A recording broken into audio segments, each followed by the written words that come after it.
Shabbat shalom, Shabbat shalom, Shabbat, Shabbat, Shabbat shalom. Greetings, greetings, greetings, family, friends, and the world. This is Mikael Eric Harris, better known as the Juice, also known as the Alkaline Water Guy. How is everyone doing this on this beautiful evening? 12 o'clock, 12 noon is the beginning of the evening of the Sabbath day. And today is 11/8, 2025. That's 11 November 8th, 2025. And this is the Sabbath, which is Assembly of the Righteous. This is the Assembly of the Righteous. This is the day that the Creator has made. Hold on one moment, make sure to see who this is coming in. All right, just wanted to make sure who that was. That's my brother G1 coming in on the cell phone. But other than that, like I was saying, this is the Sabbath day. This is the day that the Creator called us to come together in His name, which is in His law. The law is actually His name. You know, a lot of people looking at a specific name, but actually the law, which is His name, that we are to obey and keep His word by. So we're in the Creator's name. We're coming together. And this is the Sabbath, and this is the assembly of the righteous, which is the day of the righteous that we all come together in the Creator's name, in the Almighty's name. So don't forget, the day is Assembly of the Righteous, and also it's November 11th, 2025. This is November 11th, 2025. And right now, we're going to start off with the prayer, and then we're going to go into the law, which is the Ten Commandments, and then we're going to read the reason why we have prophets. We're going to read the reason why we have prophets, and then we're going to go into the scriptures of the day, and it's 2 Samuel chapter 8. I was kind of off for a moment, but it's chapter 8, 7 to 8, or 8 and 9. Let me check it real quick. Chapter 9. We did 8 last week. It's chapter 9 we in today. See, kind of off a little bit. But other than that, let's pray. And we start off with, Blessed be thou, Father of the universe, that bring forth all living creatures forth from the earth. Blessed be thou, Father of Abraham, Isaac, and Jacob. Blessed be the Father of Israel. Blessed be the Father of 12 tribes of Israel. Thank you, Father, for all you've done, been doing, and plan to do. We ask you to keep giving us wisdom, knowledge, and understanding, life, health, and strength, food, shelter, and clothing. Let us be happy, healthy, wealthy, wise, and prosperous in all that we do. We ask you to keep leading and guiding us so we can help leading and guiding others in your knowledge, your word, your ruach, and your way. We ask you to keep your armor protection around us, help us in every way, allow us to see and understand your word, and run and do your will, and allow everyone to see and understand your word through us as being vessels for you. We also, Father, ask you to keep us in every way, and also we ask you to forgive us of all the sins and transgression we've done against you. You transgressed against us because we have transgressed against you. We ask you to forgive us, our forefathers, and our ancestors for the things they have done and we have done, not knowing and knowing, and that we're coming into the great light of understanding your word to follow you and do your will. We ask you to help us in every way, whether it's physical, mental, emotional, financial, or spiritual. In all these things we pray. Hallelujah. Hallelujah. Hallelujah. Thank you, Father. Praise you, Almighty. Thank you, Father. Thank you. Thank you. Thank you. Excuse me. Woo. So right now we're going to go into the law, as we all should do every week. We're going to go into the law, which is the Ten Commandments, and we are in Exodus. We are in Exodus chapter 20. Make sure I clean these up real quick. I always break off for some reason. Exodus chapter 20. We're going to start at verse 1, which is the Ten Commandments. And these are the words which Yah, the Creator, spoke from his voice in the wilderness, in the mountain, to the children of Israel that was in the wilderness, before they asked that Moses speak to him, which is a prophet. Moses was a prophet, and he was the lawgiver from the Creator, according to what we're reading here. And right here as it states, the 10 Commandments, Exodus chapter 20, verse 1. And Yah spake all these words, saying, I am Yah thy father, which have brought thee out of the land of Egypt, out of the house of bondage. First commandment.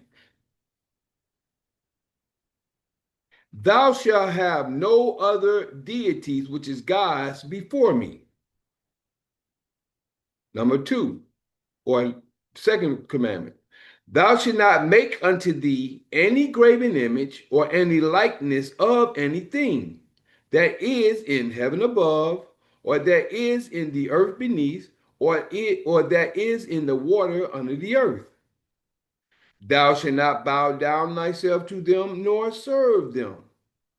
For I, Yah thy father, am a jealous father, visiting the iniquity of the fathers upon the children, unto the third, which is the Greek, and the fourth, which is the Roman generation, which is empires, of them that hate me, and showing mercy, which is grace, unto thousands of them that love me and keep my commandments. Third commandment, thou shalt not take the name which is the law. Thou shalt not take the name which is the law of thy father, Yah, in vain.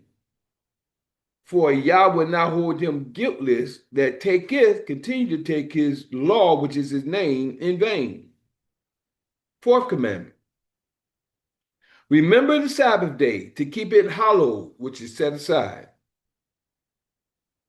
6 days thou shalt labor and do all thy work. But the seventh day is the Sabbath of Yah thy father. In it thou shalt not do any work.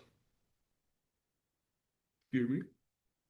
Thou, nor thy son, nor thy daughter, thy manservant, nor thy maidservant, nor thy cattle, nor thy stranger that is within thy gates.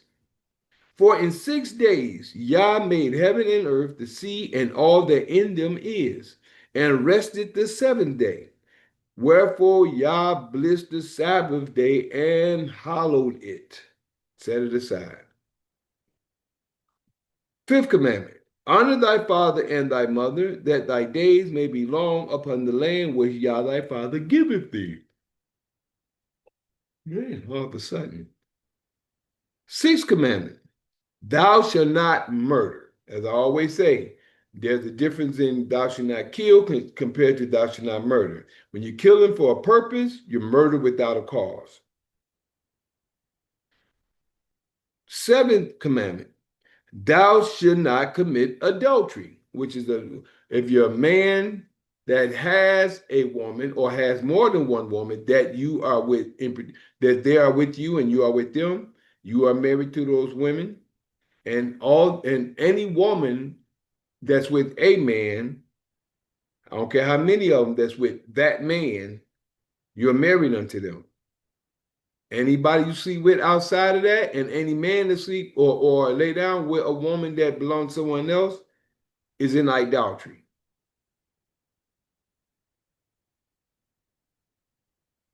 Excuse me. Man, all of a sudden. Is in idolatry and adultery. Eighth commandment, thou shalt not steal. Ninth commandment, thou shalt not bear false witness against thy neighbor. As I share every week, that this is where all the prosecutors, prosecutors, lawyers, and my mind is beginning to be blank right now. And attorneys, I don't know where that's coming from. Attorneys, this is what they do all the time. They bear false witness because they weren't at the scene when the thing happened. All right. Now, last commandment, 10th commandment, thou shalt not covet thy neighbor's house, thou shalt not covet thy neighbor's wife, nor his manservant, nor his maidservant, nor his ox, nor his ass, nor anything that is thy neighbor's. Then the people's fear.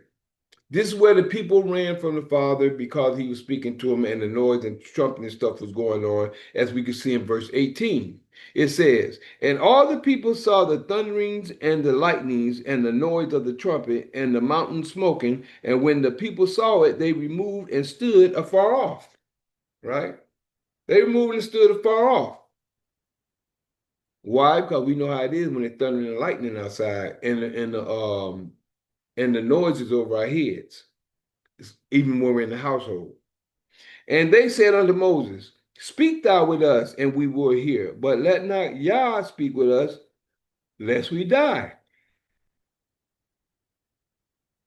And Moses said unto the people, Fear not, for Yah is come to prove you. He's going to prove who you are by the things you do.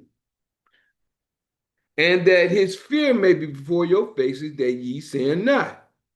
His fear of respect. That's what you're looking at. A lot of people think it's something else. The fear of respect may be before your faces, that you sin not. And the people stood afar off, and Moses drew near unto the thick darkness where Yah was. The people stood afar off. Isn't that what's going on today? People stand far off from the Creator, from the Word, from the law.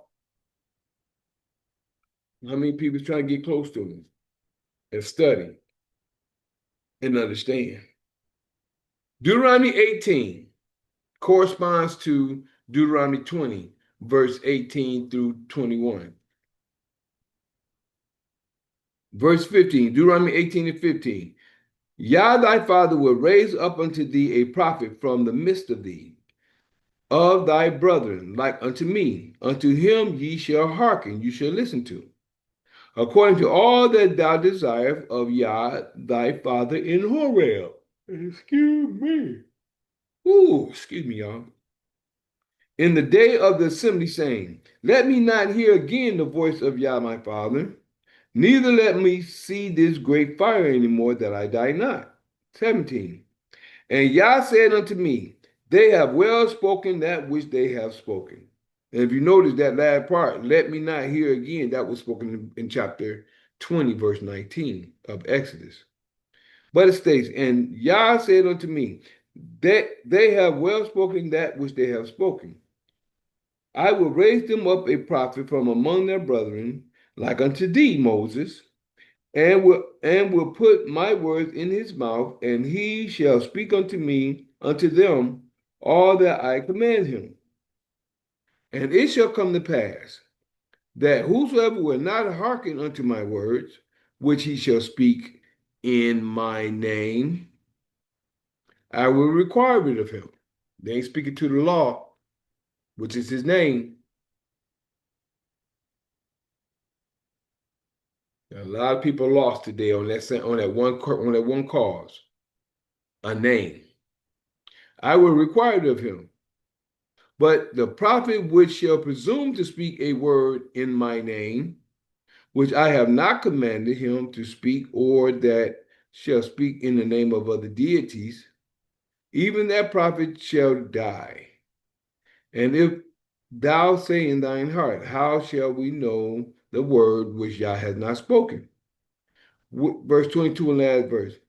When a prophet speaketh in the name of Yah, if the thing follow not, nor come to pass, that is the thing which Yah hath not spoken. But the prophet has spoken it presumptuously. Thou shalt not be afraid of him. Baby, can you bring me some water, please? Okay, thank you.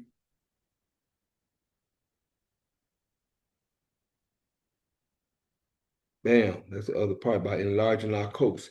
Something just ran across my eye. I just want to share with y'all real quick. Over here in chapter 19, verse 8. And if Yah thy father enlarge thy coast, as he has sworn unto thy fathers, and give thee all the land which he promised to give unto thy fathers, if thou shalt keep all these commandments to do them which I command thee this day, to love Yah thy father, and to walk ever in his ways, then shalt thou add 3 cities more for thee besides these 3. But the key is, he said he's going to enlarge our coast. Enlarge until we have the world. That's the key. A lot of people don't even understand that. But where we at right now is we getting ready to go into 2 Samuel chapter 8, or chapter 9. But last week Last week we was in the one of my favorites. It was one of my favorites last week. Chapter 7 and chapter 8. But chapter 7, I call this Yah's covenant to David. Yah's covenant, and I'm just gonna say what I shared with Yah's covenant, David's prayer. But in chapter 7 and chapter 8 last week, what we shared was when the Creator, when David made when David was thinking about making a house for the Creator in chapter 7, and then the Creator talked to Nathan and told Nathan to go tell David, told David that what he said right here, starting verse 12. And when thy days be fulfilled, and thou shalt sleep with thy fathers, I will set up thy seed after thee, which shall proceed out of thy bowels. And I will establish his kingdom, which was Solomon. Solomon was him. He established Solomon's kingdom. He shall build a house for my name, and I will establish the throne of his kingdom forever. See that?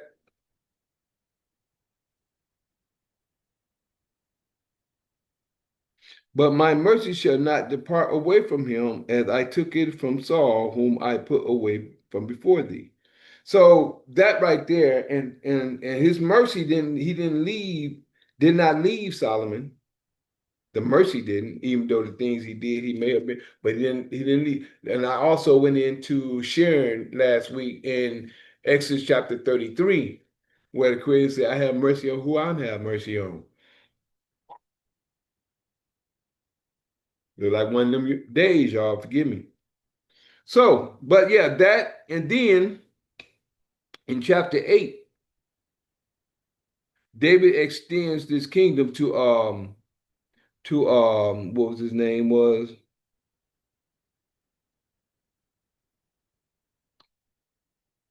When no, which was his name? I want to make sure I say his name correctly. Because David killed Hadazar.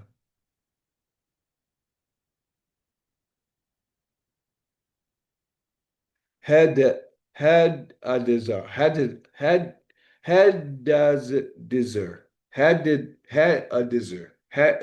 I guess that was his name. But there's another king named Toy that he sent gifts to King David through his son Joram, Joram.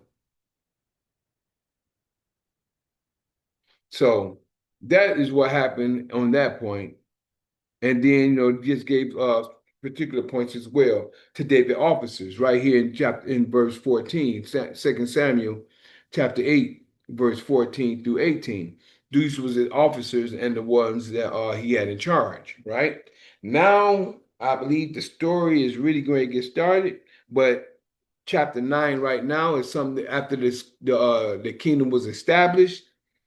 These are the things that started to happen throughout the rest of the book of 2 Samuel.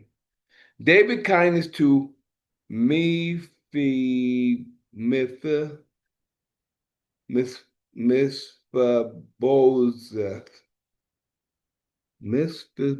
I don't know how to say the name. Y'all know I'm not good with these names, but let me just spell it. It's Meph, Aibos, Heth, Sheth, Bosheth,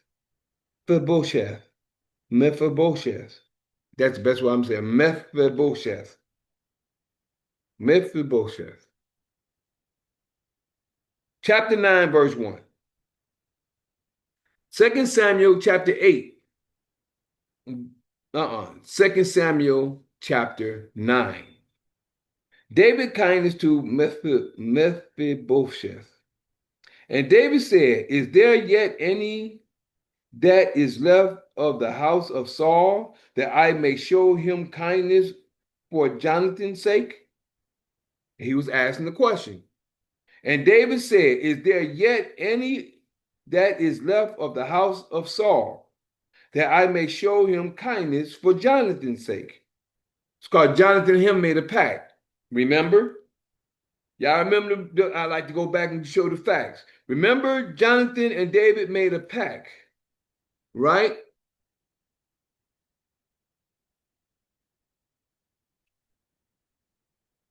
Let me get that to you real quick. Before Saul passed, Jonathan made a pact with David. Thank you, baby.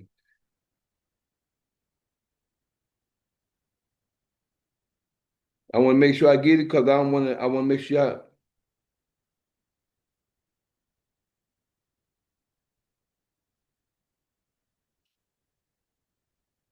Okay, I think it's right here in First Samuel chapter 23, verse 15 through 18. I'm gonna read this real quick. I think this is right here. I like to make sure I show you facts. So we're right here. We're in verse 16, chapter 23, First Samuel 23, verse 16. It says, And Jonathan, Saul's son, arose and went to David into the wood and strengthened his hand in Yah. And he said unto him, Fear not, for the hand of Saul my father shall not find thee, and thou shalt be king over Israel. You see this? This is Jonathan talking to David. And thou shalt be king over Israel, and I shall be next unto thee. He didn't care about the kingship. He loved David. And that also Saul my father knoweth. He know that. He know that me and you close, me and you tight. He know that I'm gonna be right next to you in the kingship because just like Saul had Abner and David, then he started trying to kill David. Same here. 18. And they two made a covenant before Yah, and David abode within the wood, and Jonathan went to his house. But it was a certain point when Jonathan said, well, I think what this is. I think this is what he said. I think this was it. And Jonathan, Saul's son, arose and went to David into the wood and strengthened his hand in Yah, and said unto him, Fear not, for the hand of Saul my father shall not find thee. And thou shalt be king over Israel, and I shall be next unto thee. And that also Saul my father knoweth. And they two made a covenant before Yah, and David abode in the woods, and Jonathan went to his house. So that's what happened at that point in time.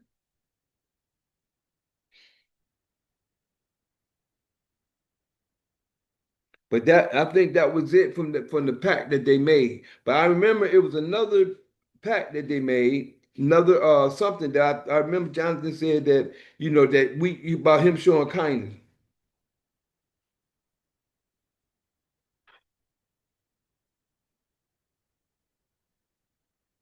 Yep. But I think this is it at this point because I can't see anywhere right now, and I'm not gonna stay on it. But I mainly wanted, mainly wanted y'all to get that because that was a pact that him and David made.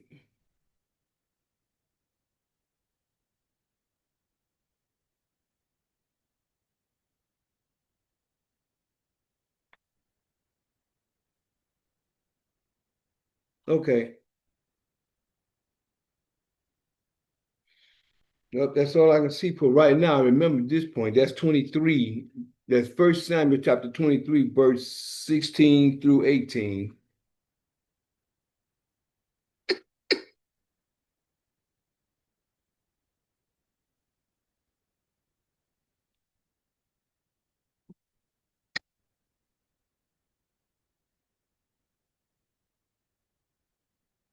Okay, I think this is it right here. This is the swearing point. Can I have who this may be for the school? Can you give me your name and your information just so we know who's here? Hey Malachi, this is Brock, man. I My got noise bro, in the background, brother. So just that's no problem, signing bro. on. I just wanted you to announce. Thank you, Barack, for coming through. This is another one of our brother in our Solomon classes that are just coming through, and I'm glad you're here today, bro. So I found what I was saying, everyone. The other part is in First Samuel 24, and it's in 20 through 22, and it states this about the promise. Remember, I said the promise first. First Jonathan let me known that David was going to be king, and he didn't care. And I'm gonna put these together so y'all can see it. 1 Samuel 23 and 16 through 18 says, and Jonathan, Saul's son, arose and went to David into the wood and strengthened his hand in Yah. 17. And he said unto him, oh, I'm sorry, Brother Barak, right now we're starting in 2 Samuel chapter 9, but as I was reading first verse, just want to explain it to you while we're here, while you came in. It stated, and David said, is there yet any that is left of the house of Saul, that I may show him kindness for Jonathan's sake? Now, the reason why I'm going back here to show what we've read in time past, that Jonathan and David made a pact. But first, this is what I just found first, and then I just came across the second part of their conversation.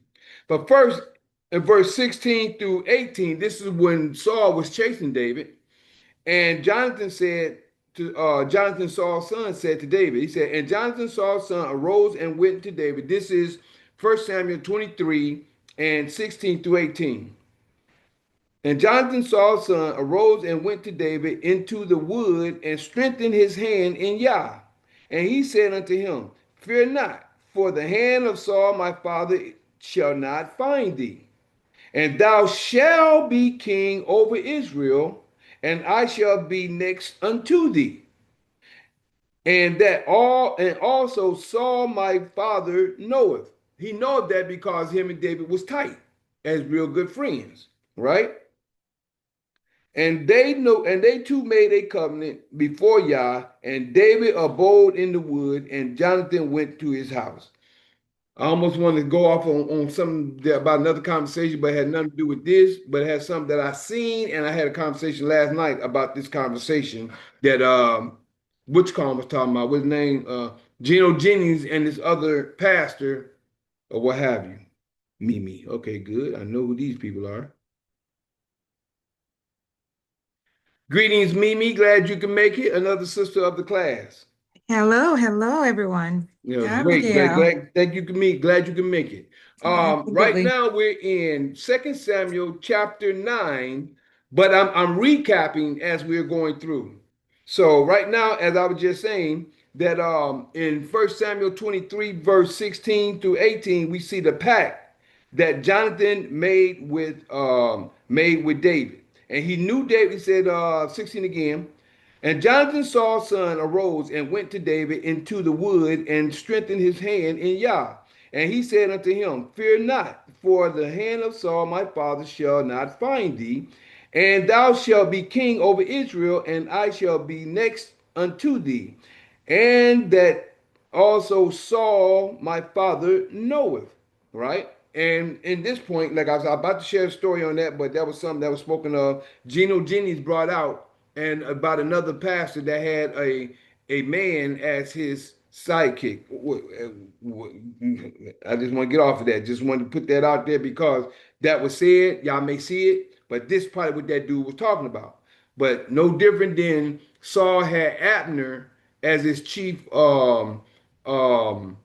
sergeant at arms and had David the second before he started trying to kill him. That's no different. Verse 18.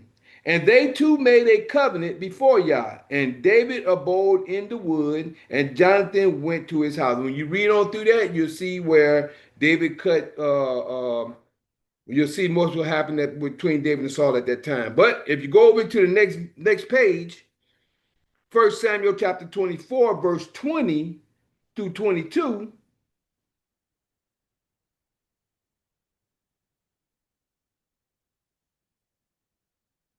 nope. This right here is Saul talking to him, I believe. But right here, verse 20. Saul's acknowledged his error. Yep, that's down here. And now, behold, I know well that thou shalt surely be king, and that the kingdom of Israel shall be established in thy hand. Swear now, therefore, unto me by Yah, that thou wilt not cut off my seed. There you go. Thou wilt not cut off my seed after me, and that thou wilt not destroy my name out of my father's house. That was Saul said to him because he knew at that time, but it was a point, I thought this was the point where Jonathan was speaking, but this was Saul speaking. And David swore unto Saul, and Saul went home, but David and his men got them up into the hold. So at this point is what I was talking about. When David and Jonathan made the pact, this is where Saul told David, because David could have killed him twice. At this time, David stood far off and he was telling Saul, Abner should be dead because I could have took your life. But right here, this is where, and this is the reason why on what he swore to Saul and what he said to Jonathan, this is coming up point right here, chapter 9, verse 1. And David said, and we're back in 2 Samuel chapter 9. We went through that because of this first verse. 2 Samuel chapter 9, verse 1. And David said, is there yet any that is left of the house of Saul, that I may show him kindness for Jonathan's sake? Because him and Jonathan made the pact. And there was of the house of Saul a servant whose name was Ziba. And when they had called him to David, the king said unto him, art thou Ziba? And he said, thy servant is he. Said, thy servant is he. Let me go ahead and get this. I want to get this first verse. And David said, is there yet any that is left of the house of Saul, that I may show him kindness for Jonathan's sake? See, back then, people kept their word. Back then, when you swear, when you made a promise, when you made your word and something, you're going to do something, they kept it. Today, they don't even understand. I don't even know what that means today. Verse 3. And the king said, is there not yet any of the house of Saul, that I may show him kindness of Yah unto him? And Ziba said unto the king, Jonathan hath yet a son which is lame on his feet. I remember him. And the king says, there not yet the house of Saul, that I may show him kindness unto Yah, of Yah unto him. And Ziba said, let me get these other names over here, I make sure I keep up with these names. Ziba, Z-I-B-A. Adart Ziba.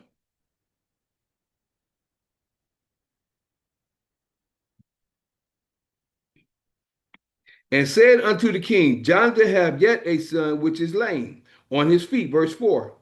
And the king said unto him, where is he? And Ziba said unto the king, behold, he is in the house of Machir, the son of Emil, in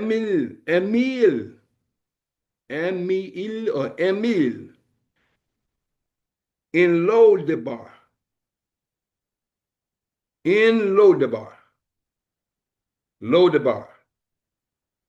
Lodebar. Verse 5. Then King David sent and fetched him out of the house of Machir, the son of Emil, from Lodebar. Now when okay, I think something about to happen, y'all. I think I remember this part of the story. Watch how Yah, his honorable. Now I haven't seen this story in I don't know how long, and now I'm going through Samuel. A lot of stuff I haven't read before. As we come each week, I get started right where we left off at. I don't go through and read nothing before time. I let the Spirit bring out what's coming through.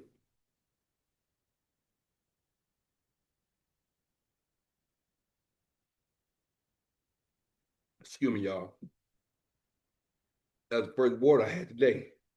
But like I said, let the Spirit bring out what's coming. I think I remember this part of the story coming. If I remember correctly, this is how the Creator is honorable in all things and in all nations and in all people. He's honorable. Watch this. If my memory serves me correct. Now, when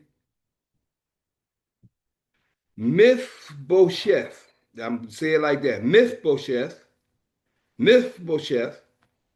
the son of Jonathan, the son of Jonathan, the son of Saul, was come unto David. Okay, he fell on his face and did reverence, and David said, Mephibosheth, and he answered, Behold, thy servant. Okay, this is part of the story I thought it was. And David said, number 7, and David said unto him, Fear not, for I will surely show thee kindness for Jonathan thy father's sake. Mm-hmm.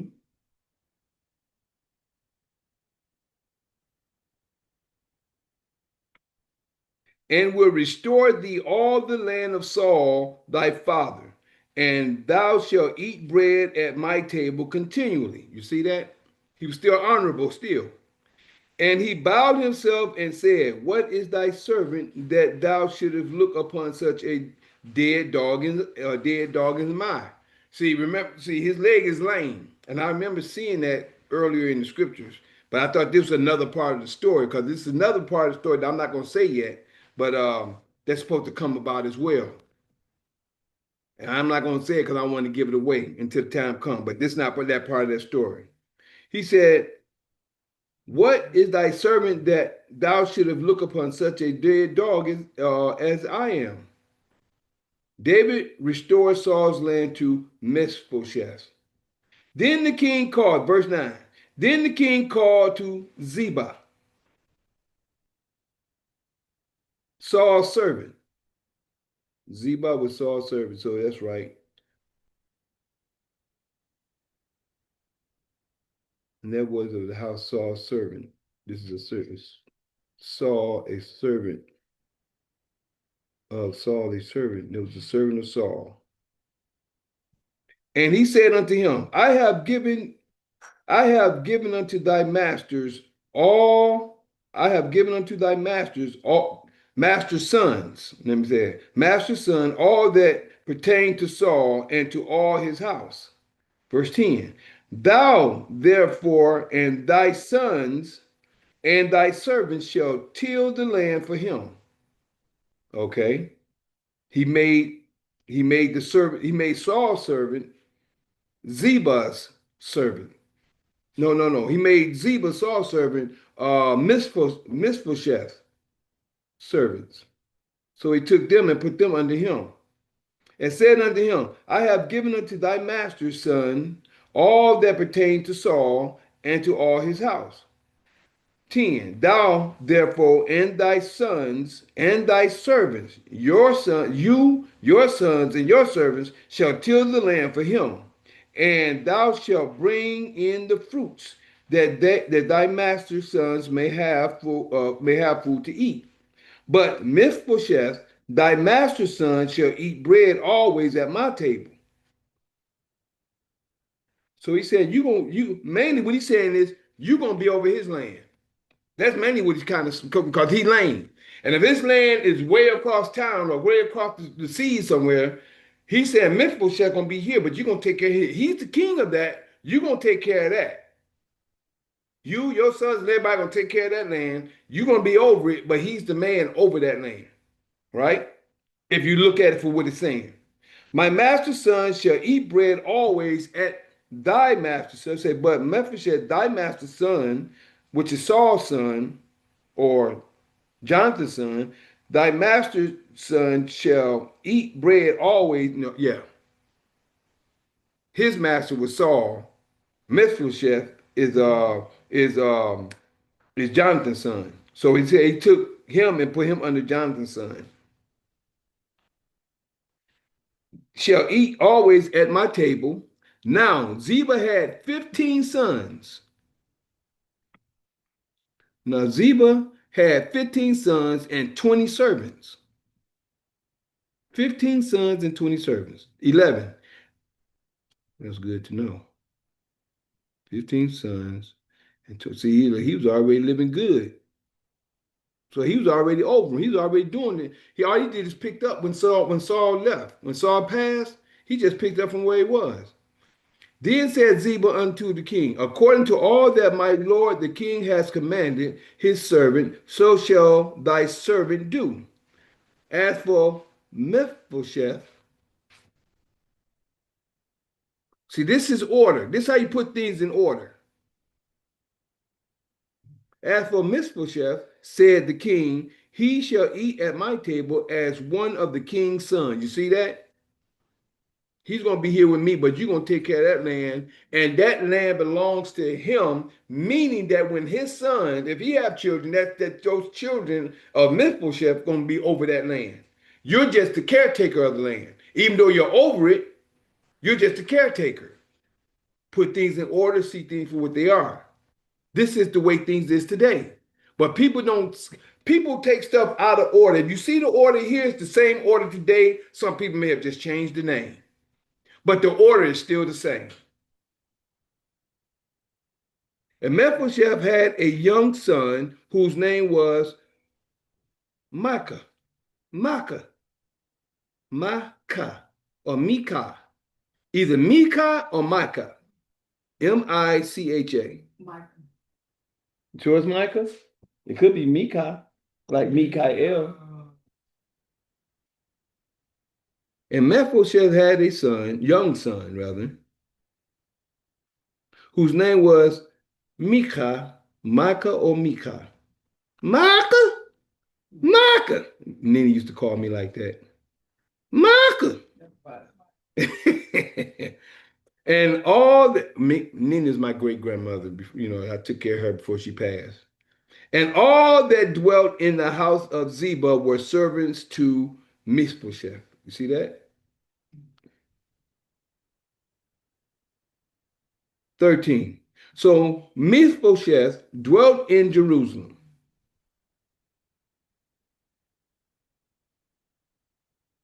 For he did eat continually at the king's table. See, that's where he dwelt at. He continued to eat at the king's table and was laying on both his feet. See, he was laying on both his feet.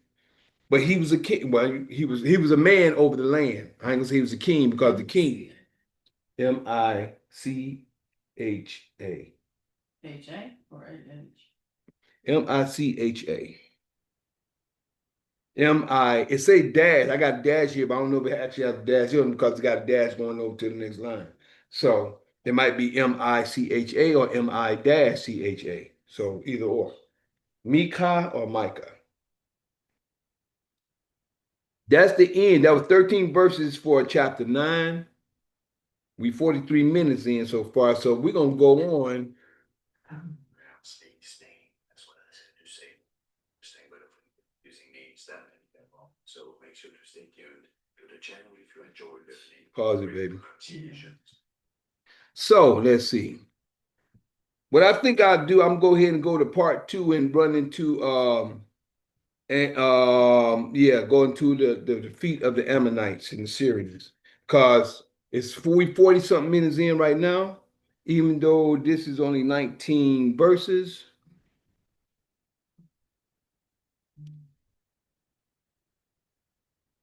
Because next week we got David and Bathsheba coming up. So we're gonna save that for next week. That's in chapter 11. So we're gonna go ahead and pause for part 2. We're gonna go to part 2 right now. We're gonna go into part 2, and what we're gonna do is we're gonna pause this real quick at the moment. But before pausing, I'd just like to say that I am that Mikael in Daniel chapter 12, verses 1, 2, 3. Yeah, that's me. Showing the holy people who they're really supposed to be. Waking them out of their dead bed, which is really in their heads. Excuse me. For all of you who's living in the new, this is for you. I'm the same Mikael in Revelations 12, battling that red dragon where Satan dwells, who deceiveth the whole world but prevaileth not, because the horn is blown without a doubt. This was prophesied for you to see that Mikael is really me. So what we're going to do, we're going to pause Zoom. Y'all can stay here. You don't have to go nowhere, but we're going to pause it just so it don't keep recording while I give my excerpt for YouTube, Facebook, and Instagram. So we're going to pause you real quick. Be right back. All right. Greetings, greetings, greetings, family, friends, and the world. This is Mikael Eric Harris, better known as the Juice, also known as the Alkaline Water Guy. Today is, excuse me, November 8th, 2025. This is November 8th, 2025. And this is Assembly of the Righteous. Here on Assembly of the Righteous, this is the day that the Creator has made for us to come together in His Word to do His law and His will. And by doing His will, by resting on the Sabbath, we are doing His will and we're coming together for an assembly, just sharing information and going through His scriptures. We just got through with part 1, which is in 2 Samuel chapter 9. So we're calling today 2 Samuel chapter 9 and 10. This is what we're calling today because next week is going to be powerful. If y'all know what 11 is about, it's going to be powerful next week. So we getting ready to go into 2 Samuel chapter 10. We just did 9 in part 1. This is part 2. And also just wanted to share with everyone, we just had like a small conversation that might carry on until Mikael's Knowledge of Truth on Monday. So we're going to have a conversation after we get done here. Still talk about things of the Creator, which is prophecy. But we might end up having this conversation on Monday because it's going to be good. So let me go ahead and get started with this. We get ready to get started in 2 Samuel chapter 10. And here we go.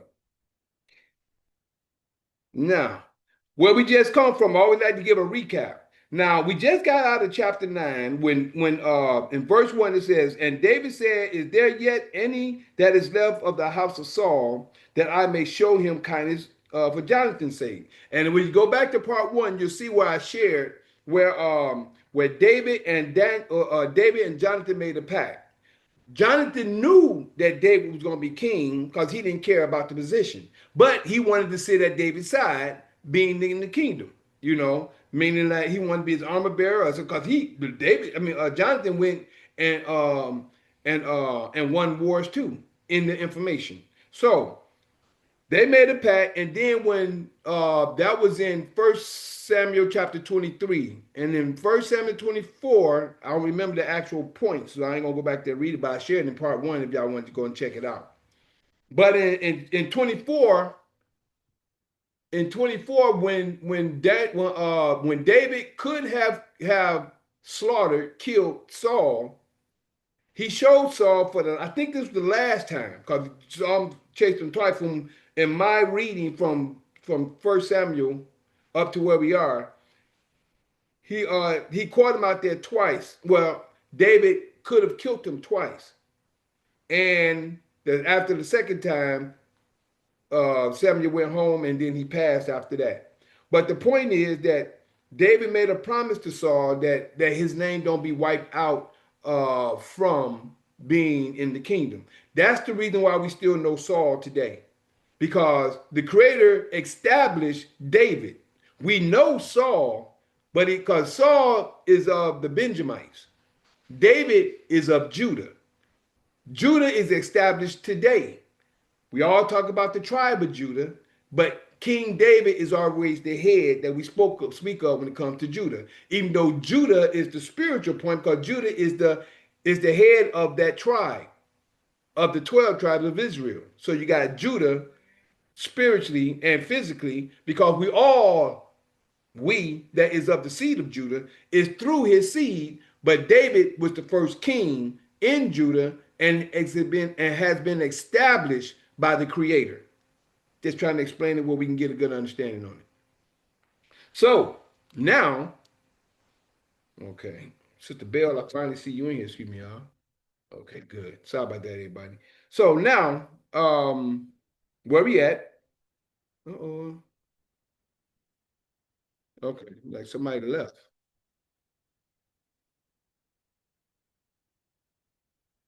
It was Barack. Okay, well, I hope you come back.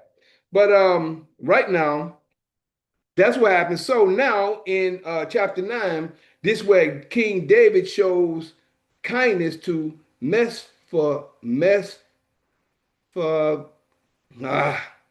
me Hey, Barack was at an appointment, so he gonna be getting back on once he get back in his car. Okay, great, great, Yeah, great. I was just looking. I'm like, man, okay. he was Thank at you, an Mimi. appointment. Thank you, Mimi. Appreciate You're it. welcome. Um, so David shows kindness to Mephibosheth. Mephibosheth.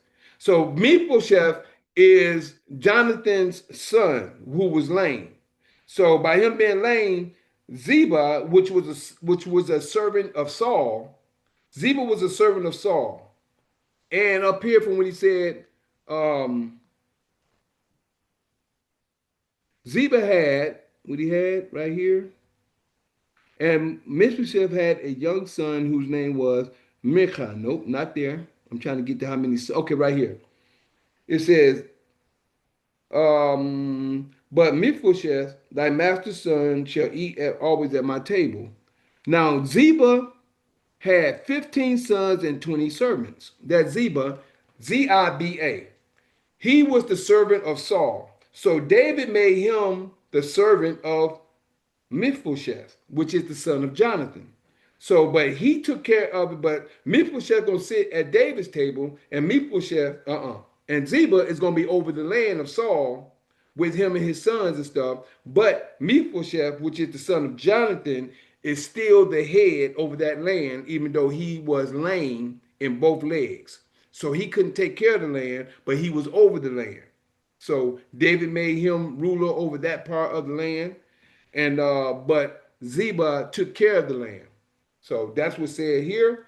And we're coming to chapter 10 of 2 Samuel. 2 Samuel, the defeat of chapter 10, the defeat of the Ammonites and Syrians.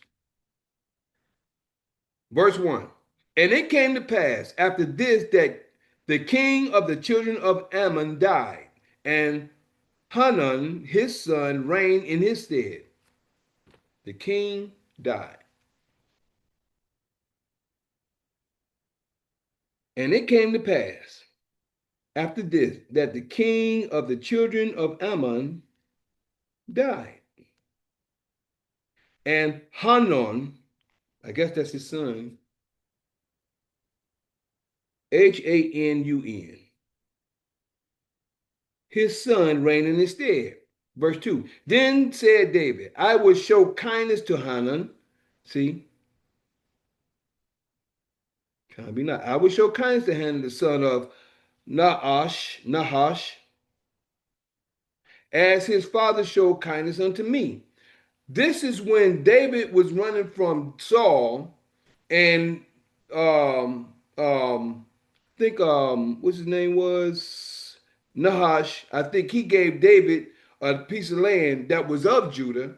He gave him the land to stay over. So he said, then said David, I will show kindness unto to Hanan, the son of Nahash, as his father showed kindness unto me. And David sent to comfort him by the hand of his servants.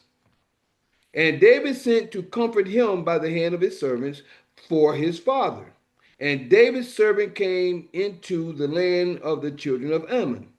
Mhm. And okay, I think I remember this point. And the prince of the children of Ammon said unto Hanan, their Lord thinketh thou. Okay, yeah, I remember this. Now, see how people get people in trouble? And the prince of the children of Ammon. See, the princes of the children of Ammon said unto Hanan, this was an embarrassment here, I think, from what I remember in this story, in this part of the story. Said unto Hanan, their Lord, thinkest thou that David doeth honor thy father, that he have sent comforters unto thee? Have not David rather sent his servants unto thee to search the city, and to spy it out, and to overthrow it? See what they said?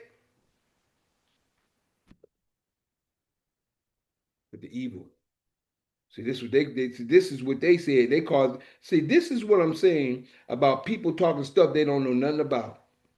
People putting stuff in your ear, whisper in your ear, whisper in your ear. See, had nothing to do He could have checked, he could have sent somebody out to talk to those guys to find out what was going on. Wherefore Hannah took David's servants and shaved. I remember this part. He took the servants and he shaved them off. He embarrassed them. Listen to what he did, y'all. Wherefore Hannah took David's servant and shaved off the one half of their beard.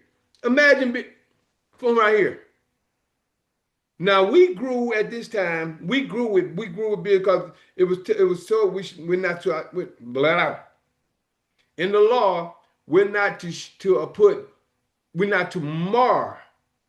We're not to cut the corners of our beard or mar our heads. We're not supposed to do that. That's in Leviticus chapter 19.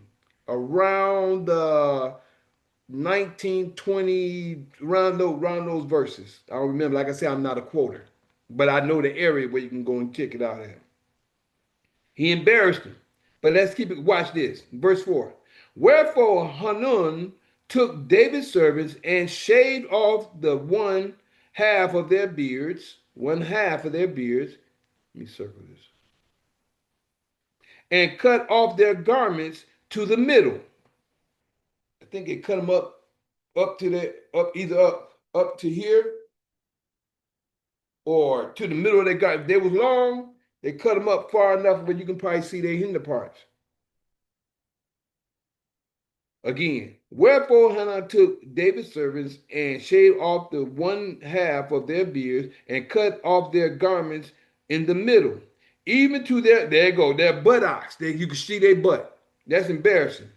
And sent them away. Imagine you that's all you got on. You got to hold your thing down now you got like a dress on. You got to hold down your front and try to walk because now your thing is too long. They probably didn't take the stuff off.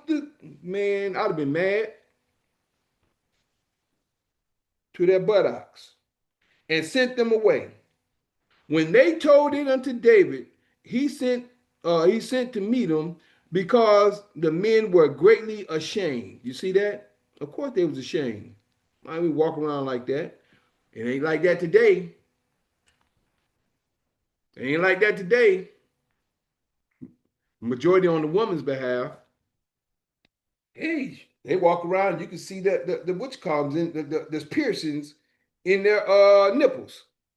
You can see the piercing down there sometime if they walking around the way they walk around. They said that was gonna happen in this day and time, but people don't get it. They don't get prophecy. When they told it unto David, verse 5, he said to meet them, he sent to meet them because the men were greatly ashamed. And the king said, tarry at Jericho until your beards be grown and then return. You see that? Tarry at Jericho. Stay at Jericho until your beards be grown back. They were ashamed at how they looked. They didn't want to come. Now, just before I go into verse 6, culture. Look at culture. Today, it don't make a difference. Shaved, unshaved, cut. It don't make a difference today because everybody living the way they want to live. The Creator got a way that we're supposed to be living. We're supposed to be living a certain type of way, and our mindset is set in that way. The mind is set in a certain way. They were ashamed. Even if they got clothes, they were ashamed to go back to them because half their beard. They didn't even want to cut off the whole beard and say, okay, it'll grow back. They were ashamed. See, and this is what I'm saying about culture, the way we live, and the way that we're living in today's time. People do what they do today, and they think it's all right. Oh, this, and they give excuses behind it. This is how you find out the true way that we're supposed to be living. What we're supposed to be doing and how we're supposed to be doing it. We have, like I tell people all the time, the language we speak is not our language. This thing we call English is not our language, but we've been taught this language, haven't we? The whole world is under the Roman Empire. But people can't get it. What you talking about Roman Empire? We ain't with swords no more and with horses on horseback. And they don't even realize it's just a change of time. Still the same thing. And the time don't change. It's just that it's the same situation in a different I would say location, but it ain't even that. We changed the style, but still the same mindset. Wherever the system sway your mind to, just hit me. Remember in the Oz, in Oz, Wonderful Wizard of Oz, Black Oz with Michael Jackson and them, everything red. Well, no, we say orange. Let me just use these colors. Everything orange. As soon as the color changed, the system went with it. Everything pink, the system go with it. Whenever it turned green, the system went with it. When it turned blue, the system went with it. That's the same thing we just talked about a few minutes ago with where we at today in this AI system. And it went from paperwork to computer to AI. It's still of the same system, the Roman system, no different, still the same. And this is why I try to get people to use their brains and think instead of just living for now. But let's keep it moving. Verse 6. And when the children of Ammon saw that they stank before David, stank. It don't mean literally stank. When the children of Ammon saw that they stank, let me go ahead and see if we understand the situation. Before David, the children of Ammon sent and hired the Syrians of, okay, that's what it was. They stank because David was mad. David was mad. That's what he mean by stank. When you're mad, like, man, I don't want to be around this. And when the children of Ammon saw that they stank before David, the children of Ammon sent and hired the Syrians of Beth Rehob. Beth Rehob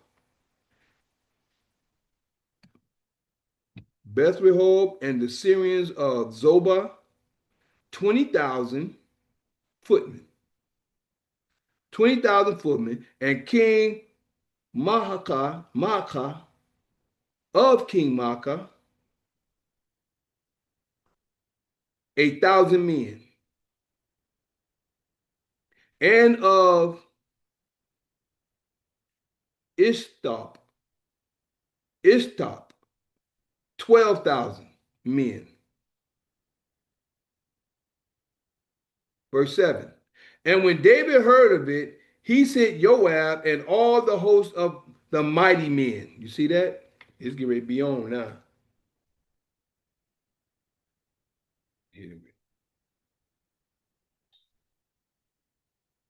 Nope. Hit it with this one. And when David heard of it, don't even sound like David made a move. He stank because he knew what they did. And when David heard of it, he sent Joab and all the hosts of the mighty men. And the children of Ammon came out and put the battle in array, and at the entering of the gate, the Syrians of Zobah, of the gate, and the Syrians of Zobah and of Rehob and Ishtop of Zobah, Rehob, Ishtop, and Maacah were by themselves in the field. And the children of Ammon, make sure I get this real quick. And the children of Ammon came out and put the battle in array, and entry of the gate. And the Syrians of Zobah and of Rehob and Ishtar and Maacah were by themselves in the field.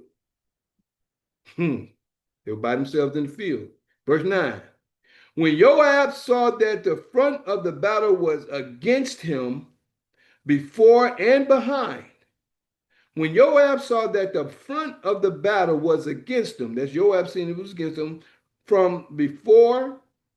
against him before and behind, he chose of all the choice men of Israel, and put them in array against the Syrians.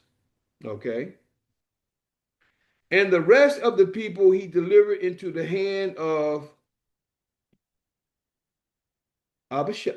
Ab, I told you I with these names. Abishai, his brother, and that he might put them in array against the children of Ammon. So what it was is they was like this, or they was like this, before and behind. Joab was here, and his brother was this way. So they was like fighting like this. Verse 10. And the rest of the people he delivered into the hand of Abishai, I guess I'm saying it like that. Abishai, his brother, that he might put them array against the children of Ammon. 11. And he said, if the Syrians be too strong for me, then thou shalt help me. But if the children of Ammon be too strong for thee, then I will come and help thee. You see, that's smart. That way you got each other back. That sound like that's where they come from. I got your back. Don't that sound like where it come from? At least it sound like it anyway. Uh-huh. So a lot of things coming out that we've seen in here. Come help me. Thou shalt come help me for thee, then I will come and help thee. Verse 12. Be of good courage and let us play. They call it playing. The men for our people and for the cities of our Yah. And Yah that do which seemeth him good. And Joab drew nigh, and the people that were with him unto the battle against the Syrians, and they fled before him. Okay. They fled from before Joab. 14. And when the children of Ammon saw that the Syrians were fled, then fled they also before Abishai. And entered into the city. So Joab returned from the children of Ammon and came to Jerusalem. All right. Came back home. 15. And when the Syrians saw that they were smitten before Israel, they gathered themselves together.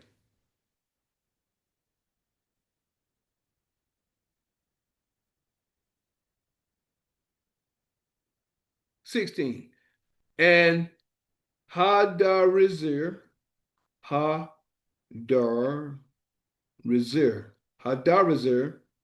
where I can say it, y'all. And Hadarezer sent and brought out the Syrians that were beyond the river, and they came to Helam, and Shobach, the captain of the host of Hadazer. And the host of Hadazer went before them. And went, verse 17, and when it was told David, he gathered all Israel together and passed over Jordan and came to Helam, and the Syrians set themselves in array against David and fought with him. That's when David came out. And the Syrians fled before Israel, and David slew the men of 7. And David slew the men of 700 chariots of the Syrians and 40,000 horsemen, and smote Shobach, the captain of their host, who died there.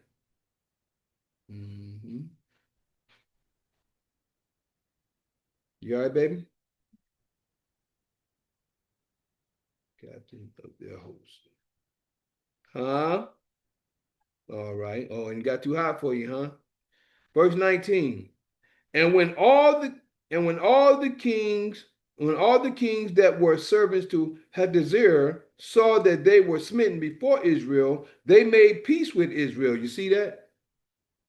All because some dudes came and talked to somebody's ear and said something without the guy going and getting it checked out. That's the problem with people today. They quick to hear and run. They were smitten before Israel. They made 19 again. And when all the kings, hold on, make sure I get this. And when all the kings heard, when all the kings, and when all the kings that were servants to Hadazer, there you go, saw that they were smitten before Israel,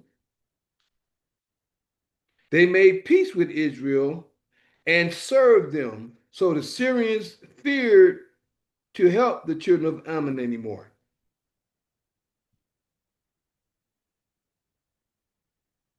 They made peace.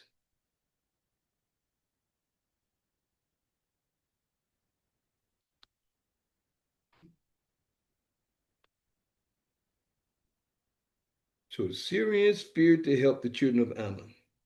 They wouldn't help them no more. Y'all forget who's in charge. The Creator is in charge. Now, next week, this is chapter 11 coming up. That was the end, verse 19.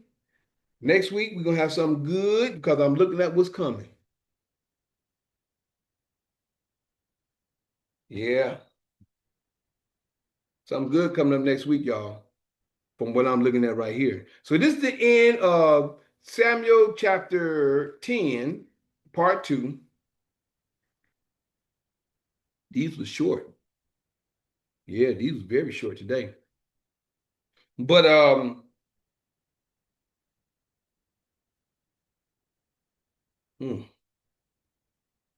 almost want to go into that conversation while we're here right here. I might as well because this is short. And the information that's coming up is still vital. So I guess before we leave, I'm just going to say this. This is the end of 2 Samuel part 9 and part 10. And I think we're going to add this in. Well, I wish we did. Well, we're here now. Might as well, because I think this is going to be a good conversation for people to hear. Because this needs to be recorded. So this is an added plus. This is a bonus. This is getting ready to happen today. G1, if you can come in and share what you just shared with us about AI and what you read and what came up, and we're gonna start this other conversation off because we right now we only 27 minutes in. We usually be in about maybe an hour, but we're gonna take this for a little bit and we'll go from there. GG, are you there? Or are you riding? I don't know if y'all working today or not. No, I'm not working, but I had to drive up to Connecticut because I was picking up something that I'm grabbing, but I'm actually right here where I gotta pick it up, so I'm not gonna be able to talk just yet. Give me like, I don't know, about 20 minutes or something 20 like minutes? that. Okay, that's gonna be a little long. We might have to take it off then. But what I'm gonna say is this: good. I'm gonna go ahead and do this. Let me know when you're ready. When I'm done doing what I'm doing, I'm gonna do this first. And I'm glad you're here, Mimi. I'm glad you're here. I think I've shared this information with Kaz. I'm glad my brother Kaz is still here. Let's see over here. My sister Belle, my sister Nicole is still in. So what I'm going to do now, we're going to go into prophecy. This is the Sabbath. We're going to go into prophecy. And we're going to go from prophecy into... I get high. Say again, when bro? it comes to this. Huh? I said, Mikael is on a high, man. I am. You can tell, can't you? Oh, yes. Hey, he brought out something that's vital that we all need to talk about. I was going to put it off screen, but no, this is good for the people to know. Right. Let me hear. I missed it. Hey, The others came on. That's all right. You hear. You can always go into, you always can go into, well, you didn't hear that. You didn't hear what was said in in between part 1 and part 2, but we get into it. So what I'm getting ready to share right now, even though, say again, Cass? I said, G1 just come alive, man. He's on fire as well. Hey, that's what I'm feeling right now, bro. I'm telling you. You know how the Sabbath do and how I am when it comes to the word? You know how I am when it comes to that. I love showing the facts. I thought somebody might have been outside, but I guess not. But check it Popo out. come for you. We're going to go into prophecy. And I'm not going to give too much of everything because I really want to get into Revelations and give some information behind it as well. See, and we might not go fully into it today because I'm not going to go no further than at least I'm already 30 minutes in. It may go an hour, I may not. Who knows? But you know, I'm coming with facts.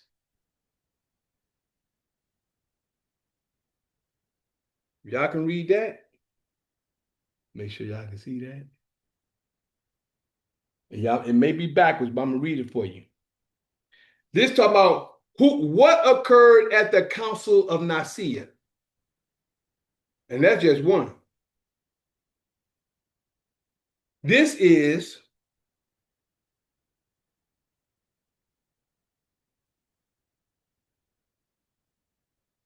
what happened at the Council of Constantinople.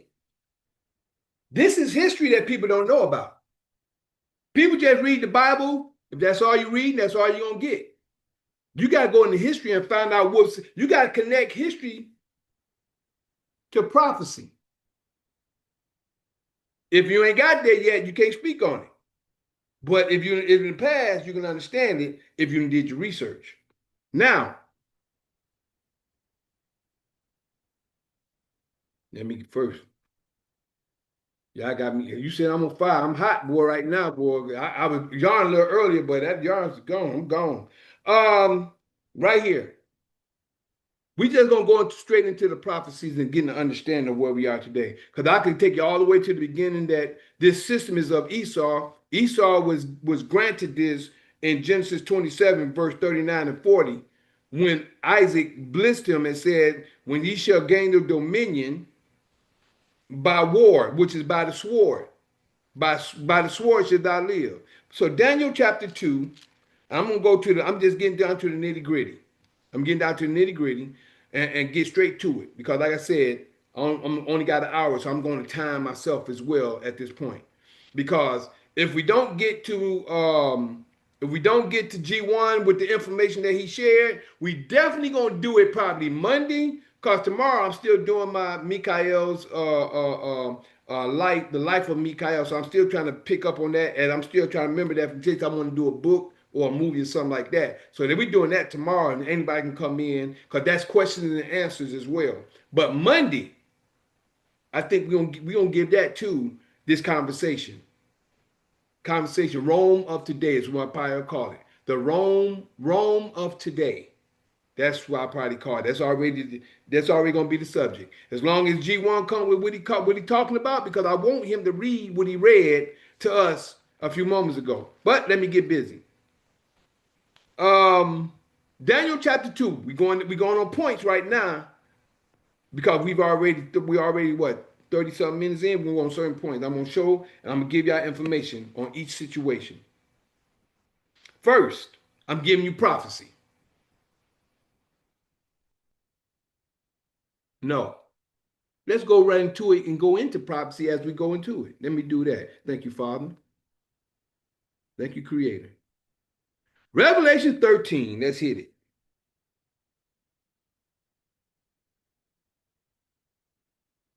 Leave you right there for a moment. Revelation chapter 13, verse 1. You got two parts of Rome we're about to look at. 1 through 10 is old Rome. 11 through 17 or 18 is New Rome. But let's break it down and get a good understanding. But before we go into Rome, let's understand who the dragon is. Revelation 12, verse 3 and 4. Revelation 12, verse 3 states, the great red dragon. Verse 3, and there appeared another wonder in heaven, and behold, a great red dragon.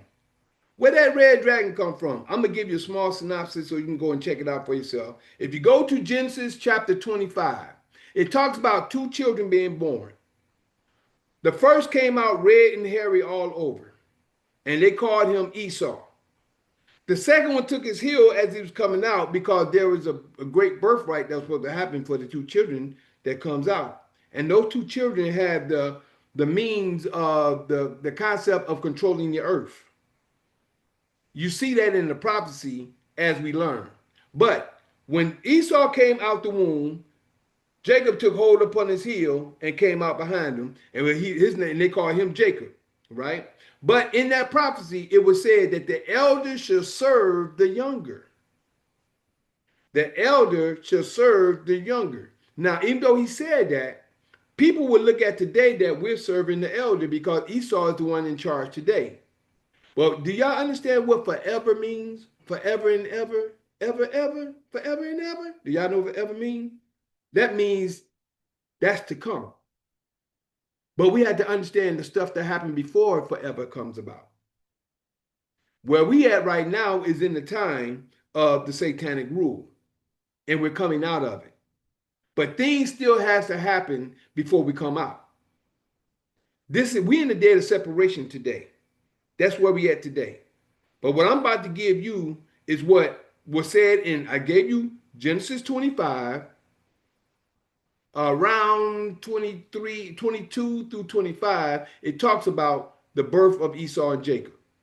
Then in Genesis chapter 27, because if I go there, I'm gonna have to break it down. That's me. So I'm just giving you a synopsis. You can go check it out. I'm just giving you a little bit right here. Because if I go into it, I got to break it down. That's just me. And I apologize, but that's just me.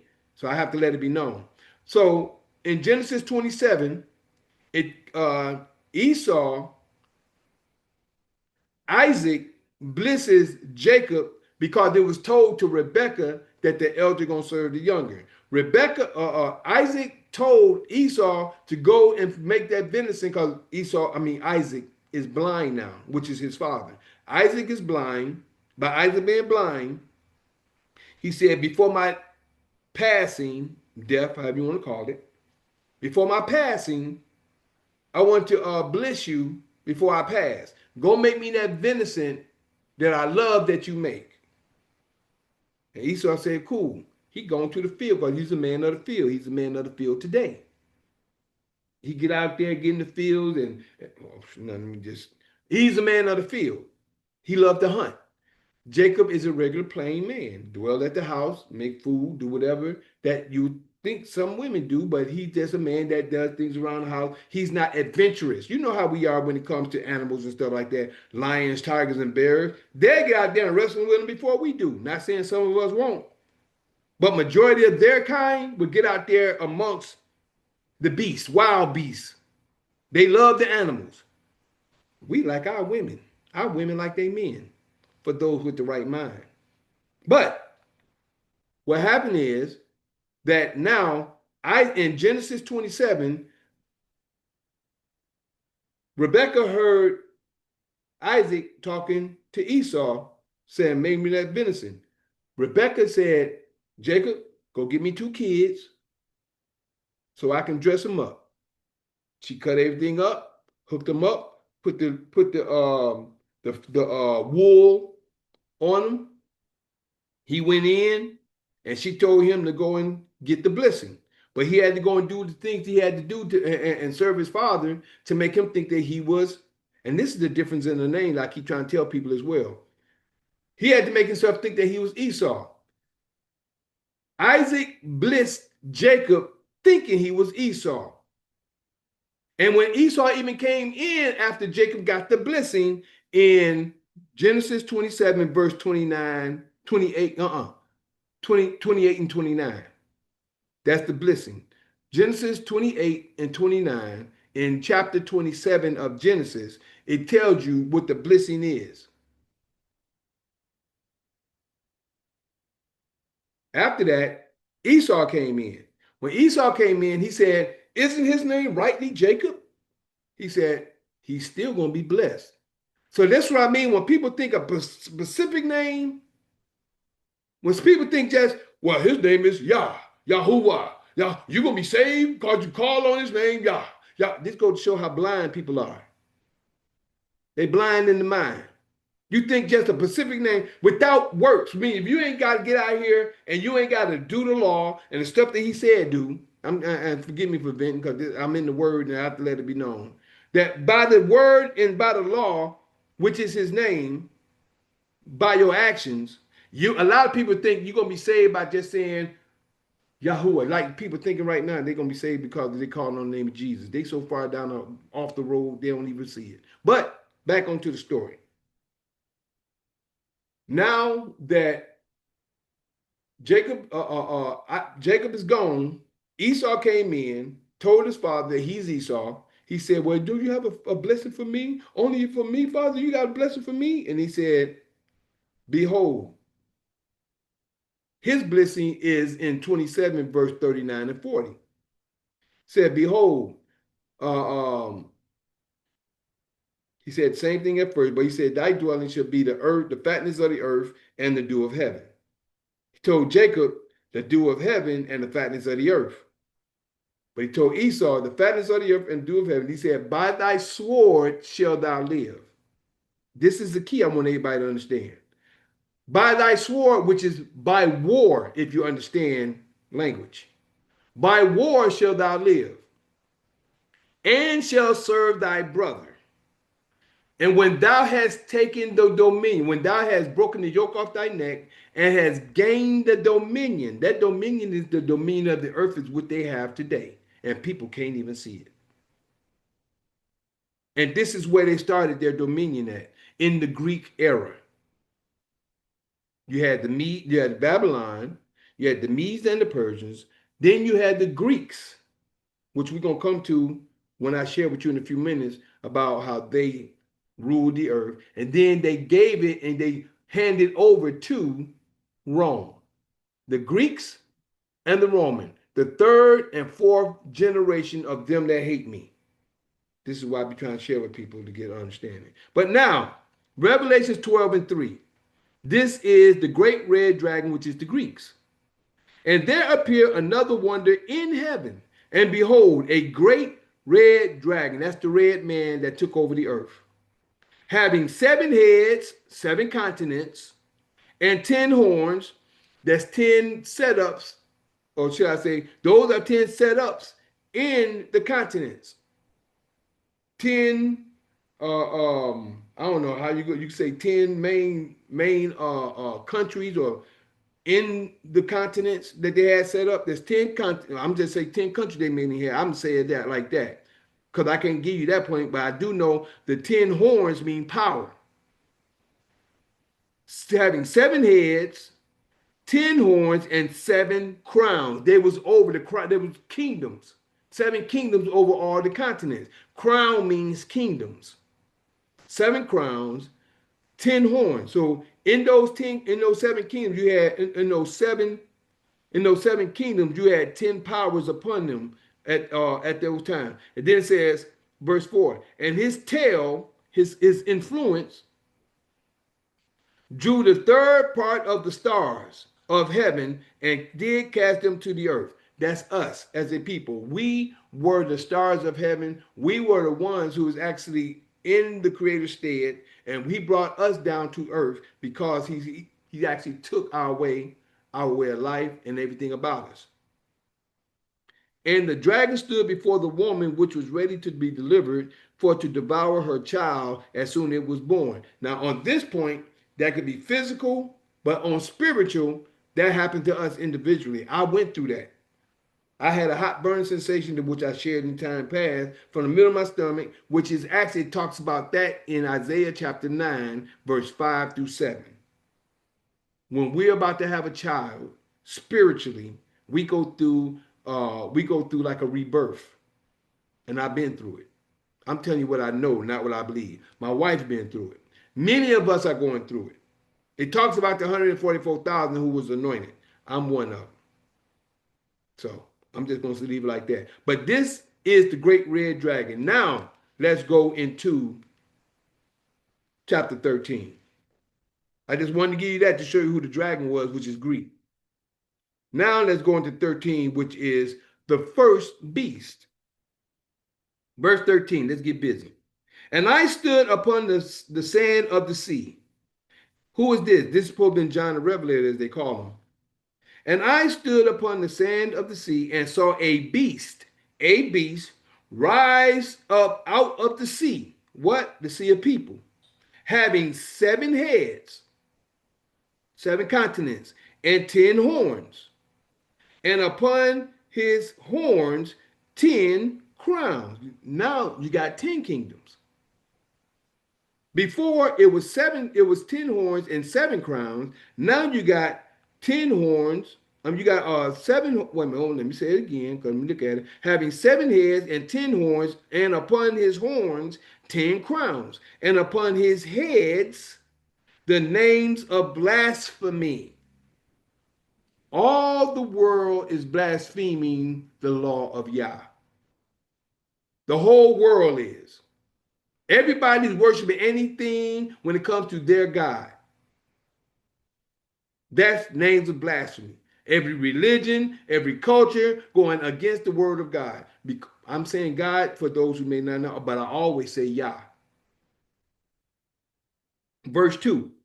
And the beast which I saw was like unto a leopard. I look at this as the complex of England, or it's the English, or either the it's England, or we know it's Rome, the Roman Empire, but it's one of them out. It's one of them heads out of the 10. Out of the 10 crowns, it's one of those heads. It said, and the beast which I saw was like unto a leopard, and his feet was as the feet of a bear. Right? I always said it was the Soviet Union, but who knows? And because the bear supposed to represent Russia. And his mouth as the mouth of a lion. But this is your key. And the dragon, Greek, gave him his power, Rome, the beast. And the dragon gave the beast his power and his seat and great authority. He gave them the power over the earth. Now, before we go on to verse 3, let's go over here, as I was trying to share with you, in Daniel chapter 2. We'll go to the key verses. Right here in 39. You can read. Y'all can start at verse 20. Y'all can start at verse 26 if y'all like to, all the way to 45. But I'm going to give you 39 and 40 to try to make it short. Verse 39. And after thee shall rise another kingdom. Verse 36 to 39 is talking about Nebuchadnezzar, which is the head of gold. 39. And after thee shall rise another kingdom, which is the Medes and the Persians, inferior to thee. Then it says, and another third kingdom of brass, which shall, this is your key, which shall bear rule over all the earth. This is your brass, this is your Greeks. It's Alexander the Greek, which kept conquering until he couldn't conquer no more. Alexander the Greek. This is where the Greeks took over all the earth. And then what it says in verse 40. Daniel 2 and 40. And the fourth kingdom shall be strong as iron. For as much as iron breaketh into pieces, and subdueth all things. I know that part say that. And subdueth all things. And as iron that breaketh into these, shall it break into pieces and bruise. This, I'm just going to give you that point of view for right now. This is with the Roman Empire, and this is where we at right now. Like I said, you use the iron for a lot of things, which is the symbol of today's time, which is the symbol. Iron is the symbol of Rome. You got to understand the symbolism to understand the fact of the prophecy of what's being said. Chapter 8, chapter 7. I don't know why I'm trying to run to 8. My mind is on 8. Chapter 7, verse 23. I use these three particular to show you the key points. Chapter Daniel 7, 23. This is to show you who the beast is, who is talking about in Revelations. 23. Thus he said, the fourth beast shall be the fourth kingdom. This is what people fail to realize because they don't know scripture. The fourth beast shall be the fourth kingdom upon earth, which shall be diverse, which is different from all kingdoms. That's why I say today's time, you didn't have cars and stuff back in the time of ancient time, as far as we know. We see on walls and stuff in Egypt, we see these things, but we never seen what we understood that to be at that time. We know about these things in this day and time. Thank you, baby. Thank you, sweetie.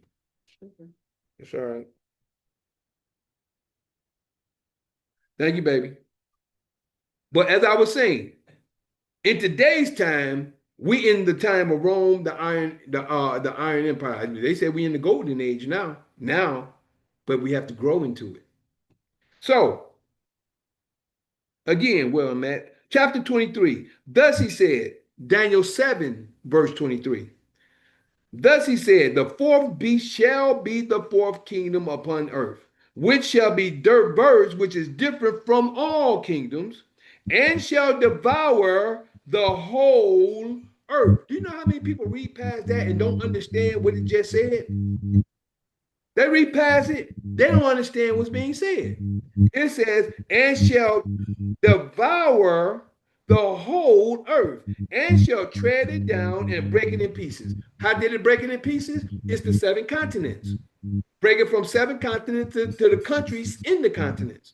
From the countries in the continents, you got city and states in the continents or in the countries. And from the city and states, you break down to rural areas. You break it down to rural areas and what they say districts. You have these in those areas as well, and then you have neighborhoods.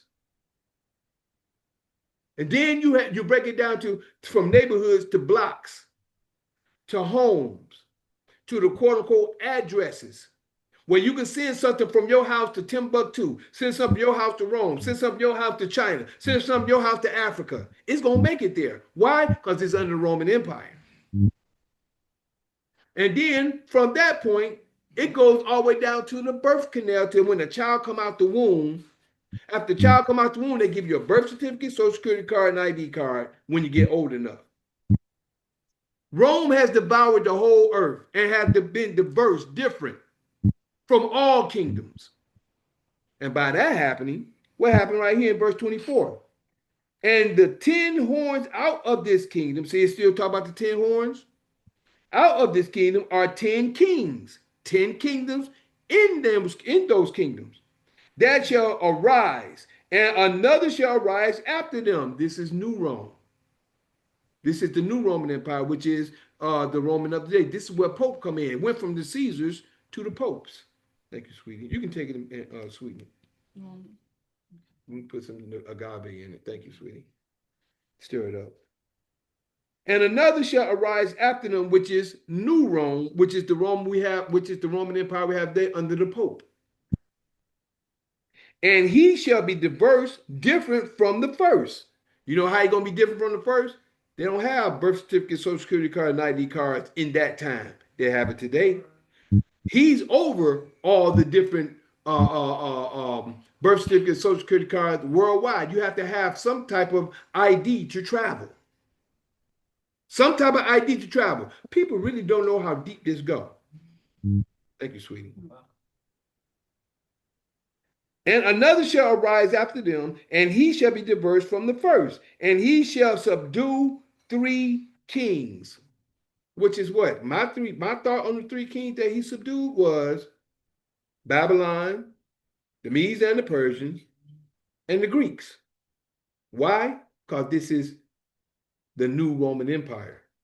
And what he has done is mixed a lot of the Greek stuff, Greek philosophy and Babylonian philosophy and all that stuff in his mix of today.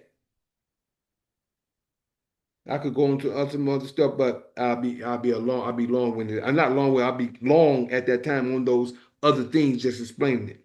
Verse 25. And he shall speak great words against the Most High. How did he do it? How did he do it? Through Christianity. Through the Council of Nicaea. This is the deadly wound. The deadly wound is the Council of Nicaea that gave us the Christianity and the gospel today. And shall wear out the saints. Who is the saints? We are the saints. That's us.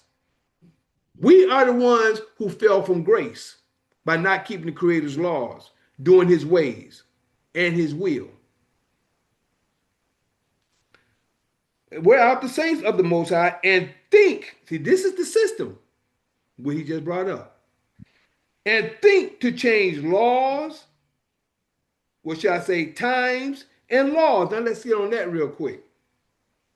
How you gonna get a new day in the middle of the night?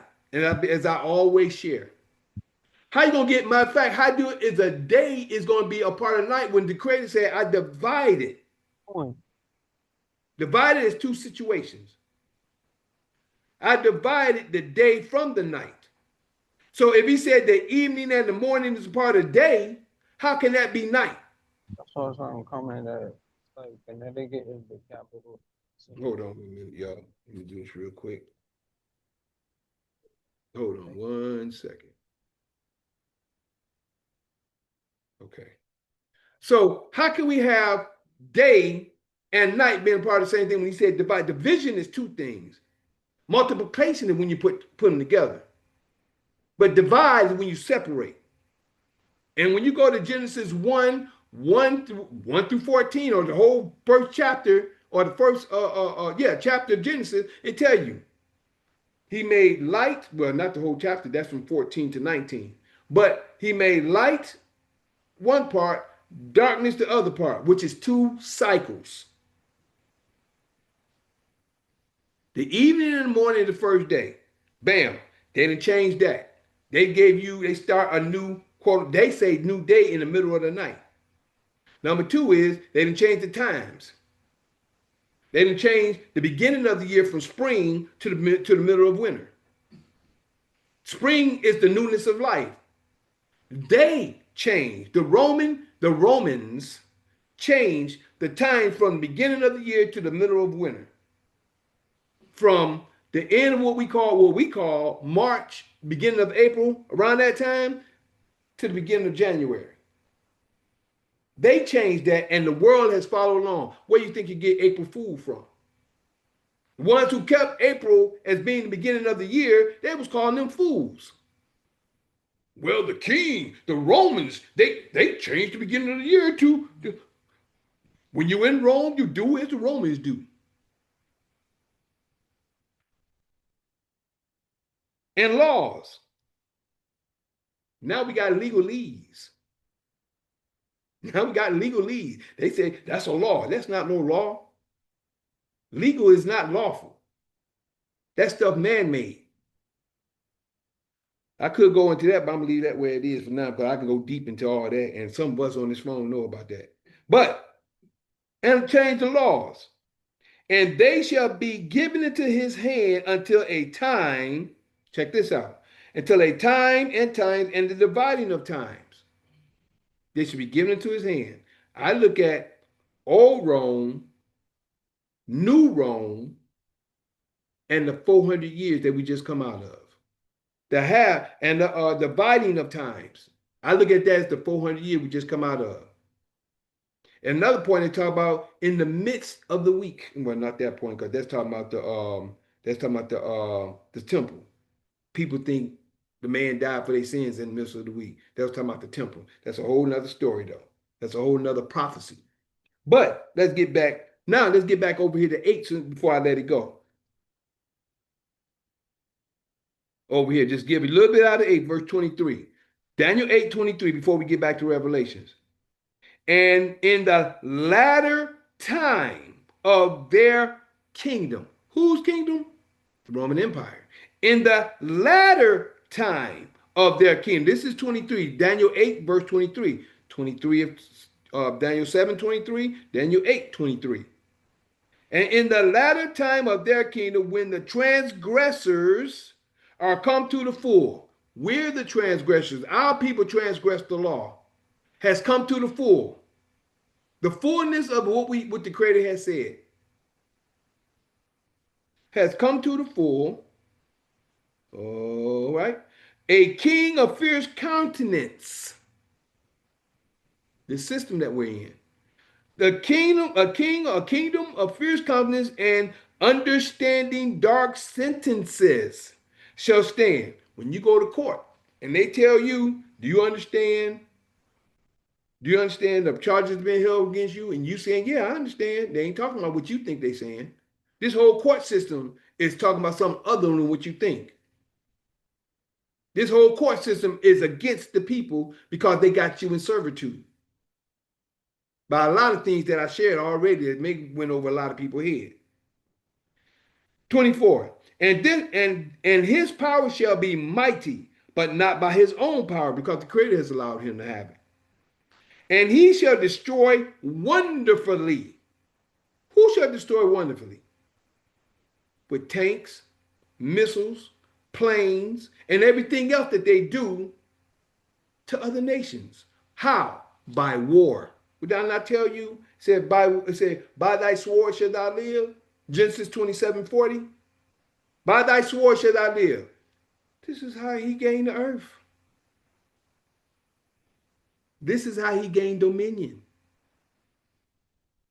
That red and hairy boy that came out the womb first. But the first should be last, and the last should be first. See, he was first when it came to the situation of getting in charge, because he was the last one to get his blessing. We were the first one to get our blessing, so we're gonna be last. But he was the last one to get his blessing from Isaac, so he's gonna be first to get the dominion. We're coming to getting the dominion now, but he was the first to get it. That's why the first shall be last. We got our blessing last. Oh, I can't answer you, bro. Mimi, you can tell Barack, shall I say, that I'm still on. But as we were just saying, it said, and he shall destroy wonderfully, and shall prosper and practice, and shall destroy the mighty and holy people. This is us. We are the mighty and holy people. 25. And through his policy, what are we in today? Policies. Also, he shall cause craft to prosper in his hand. This is the system. Same system that G1 was just reading about. And all the other stuff that's happening according to prophecy. See, when some people just read Revelation 13 itself, there you go. There's my brother. See, when some people just read Revelation 13 itself, that's all they see. They see, well, what's going on right now? They can't see what was prophesied that was going to happen before it came about. This is the reason why you study. I'm glad you're back, Barack. Yeah, thanks, man. This is the reason why we study. If you study to know, to grow, to understand what the Creator said, and not what, this is what it said. This is what I think it is. This is, people are wise in their own eyes in this day and time. But they ain't trying to follow what the Creator has already put down for us to know. So it says, verse 25, and through his policy, whose policy? The beast, this system's policy, also he shall cause craftiness to prosper in his hand, and he shall magnify himself in his heart. Ain't this how this system, ain't nobody gonna touch us. Ain't that way the judges think? You go into judges, especially when they think they got you in servitude and you don't know nothing. They teach you not to know nothing. Mikael, before you go on, we're still in Daniel, correct? Yes, we're in Daniel 8 and 25 now. Okay. Daniel 8, verse 25. We're about to head back to Revelation, but I wanted to get this so you can understand the prophecy. Now we're going to go back into Revelation to understand the situation of all that. So it says, and by peace shall destroy many. And that's what's going on today. He destroyed many he act like he's doing peace, and no different than when he came to the natives of this land. He came as the natives said, gave us a book. He gave us a book, and we opened our eyes. He took our land.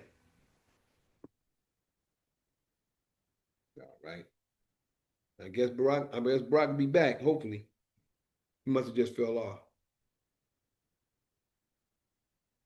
It says, and by peace shall destroy many.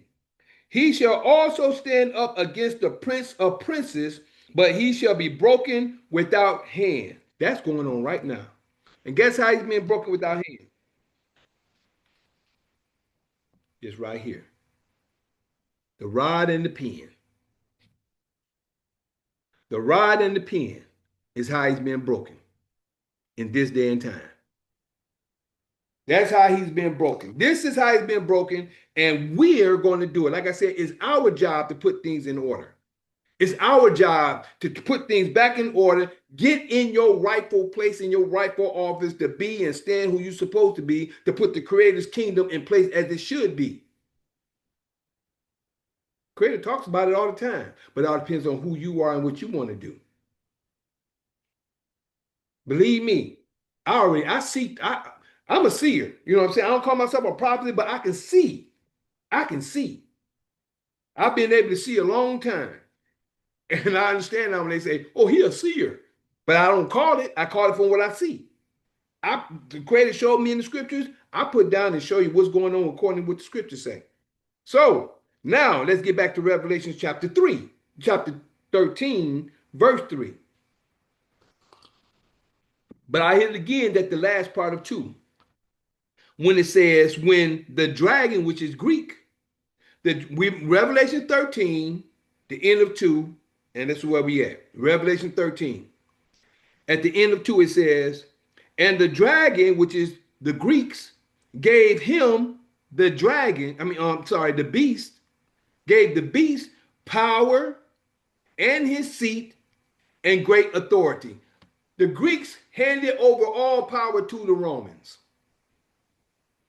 And this is where the Greeks gave them, again, his power, his seat, and great authority. Gave the beast, which is the system of the Roman Empire, all this information. And here go your key right here. And I saw one of his heads. Remember, it's 7 continents. One of the heads, or one of the kingdoms on the heads, and I saw one of his heads as it was wounded to death.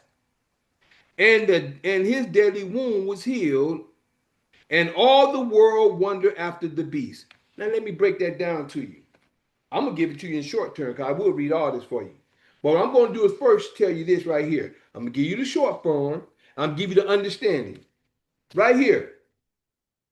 What occurred at the Council of Nicaea? This is history. People don't know. What occurred at the Council of Nicaea? The Council of Nicaea took place in 325. That's my cousin. See how it happened? Can't talk to you, cuz. Man, I'm over here. Can't talk to you, cuz. What you could. And the Council of Nicaea took place in 325 AD by order of Roman Emperor Caesar Flavius Constantine. Nicaea was located in Asia Minor, east of Constantinople. At the Council of Nicaea, Emperor Constantine presided over a group of church bishops and other leaders with the purpose of defending the nature of God for all of Christianity. Just to let everybody know, Christianity didn't come about until Antioch. And guess who brought it about? Luke. That's another something that I'd like to share with y'all. Of all Christianity, and eliminating confusion. See that? Eliminating confusion, controversy, and contention with the church. The Council of Nicaea overwhelmingly affirmed the deity of eternality of Jesus Christ and defined the relationship between the Father and the Son as of one substance. It also affirmed the Trinity. The Father, Son, and Holy Spirit was listed as 3 co-equal and co-eternal persons. Constantine, who claimed conversion to Christianity, called for a meeting of bishops to be held in Nicaea to resolve some of escalating controversies among the church leadership. Okay, I'm just going to pause it right there because I'm going to go on later to share more information with you. Now, that's what occurred at the Council of Nicaea. Let me give you what happened at the Council of Constantinople. Told you I got proof of what I talk about. See this here, and I'm telling you, I got years over the information I'm talking about. Make sure everybody see that. And over here on, I think that Instagram. What this is, what happened at the Council of Constantinople? Now check this out. The first Council of Constantinople. If y'all got your pens and papers, check this out. At the first Council of Constantinople occurred at 381 AD. Now, how many years is that from 325? You got 325, 335. Well, let me put like 325, 30, 35, 40, 45, 50, 55, 60. Excuse me. 65, 70, 75, that's 10, 80, 85. Well, let me just do it like that. 325, 35, 45, 55, 65, 75. That's 75. That's 50, 75, 76, 77, 78, 79, 80, 81. That's 56 years. 56 years. But now let me read into it. So 325 to 381 AD is 56 years. I just want to make sure y'all got that. But let me reread this again. The first Council of Constantinople occurred in AD or 381 AD in the city of the same name, modern Istanbul, Turkey. It is considered the second of the innumerable councils after Nicaea 325. At the Council of Constantinople, Christian bishop converted to settle several doctrine disputes prompted by unrest in the religious leadership of the city. While not as memorable as the Council of Nicaea, the council dealt a fatal blow. Bam! The deadly wound. The council dealt a fatal blow to Arianism, clarified the language used to describe the Trinity. Where did it come from? All this came in all this situation. Arianism was Arians who, well, let me go ahead and finish reading. I don't have to explain it. And sharpened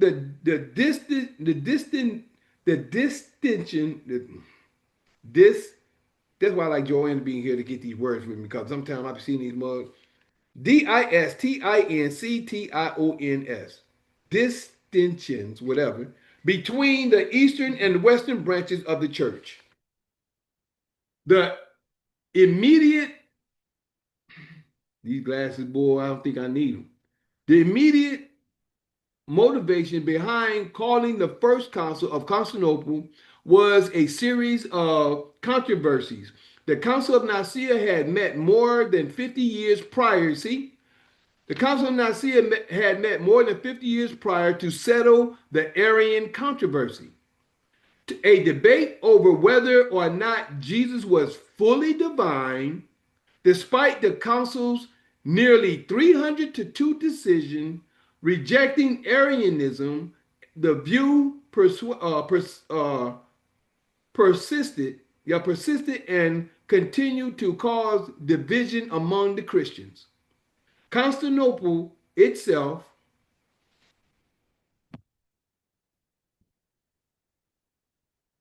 sorry about that. Facebook went out for a moment.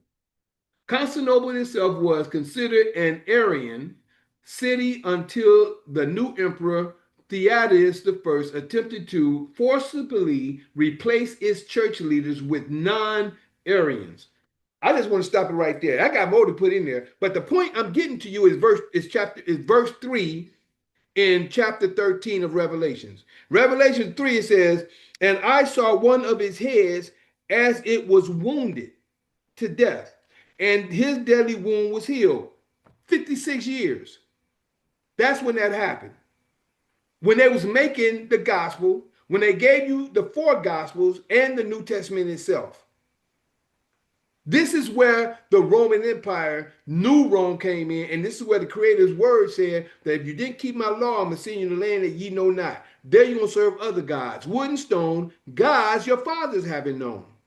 This is where our people have failed to. This is where the world is under now. Why do you think we got to get in our private office to get out of it? All the way from the 7 continents to your womb, the children come out your womb, you're own to the system. You got to go through get into your private office to come out of that system. And I'm going to mention your executive office, and that's all I'm going to say since we're in the public. I ain't saying too much. I'm only going to say what I can say in the public that I can say, and it's the reason why I couldn't say much before. But now, verse 4, Revelation 13:4. And they were the end of that. Let me hit that again. Verse 3. And I saw one of his heads as it was wounded to death, and his deadly wound was healed. All that I just shared with you is in this right here. Right here, what I just shared with you. All that by his head being wounded to death, that's what I just gave to you. And the deadly wound was healed. And all the world wondered after the beast. If y'all reading your Bibles, the beast is really, and all the world wondered after the Roman Empire. And they worshiped the dragon, Greek, which gave power unto the beast, Rome. And they worshiped the beast, Rome, saying, who is like unto the beast? Who is like unto Rome? Who is able to make war with him? When you in Rome, you do what the Romans do. The whole world is under the Roman Empire. Verse 5. And there was given unto him a mouth speaking great things and blasphemy. That's your New Testament. That's the information they put into you to make you think that to believe a man died for your sins before the man was given. They gave you Christianity before the man was given. Because before they had the authorized King James Version, they had the revised. Before they had the revised King James Version, they had the authorized King James Version, which was 1611 Bible, which Isus was the name in the place of Jesus. I-E-S-U-S. You don't hear nothing about I-E-S-U-S today. All you hear is Jesus, Jesus, Jesus, Jesus, Jesus, Jesus, Jesus. You don't hear I-E-S-U-S in there. Isus, which is 2 pagan gods. Ea, the Babylonian god, and Zeus, the Greek god. Y'all don't hear that.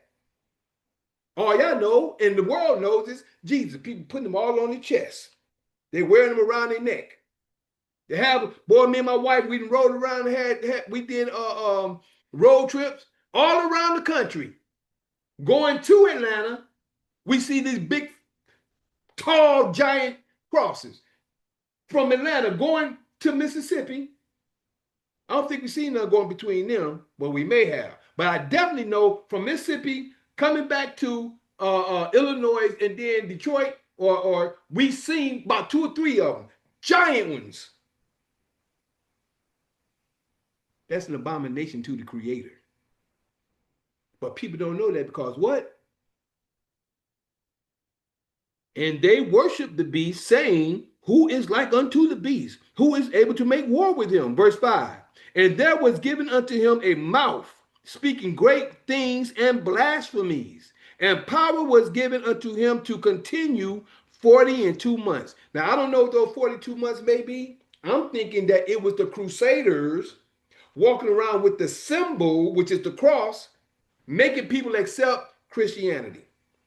That's me. That's my thoughts.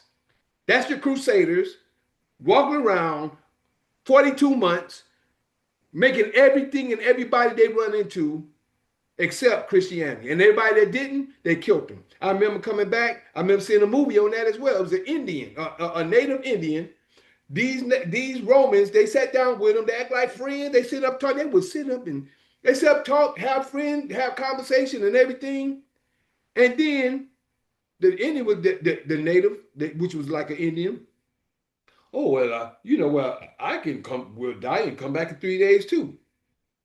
They put him up to a pillar, covered his face up, put like something around his throat, and they twisted.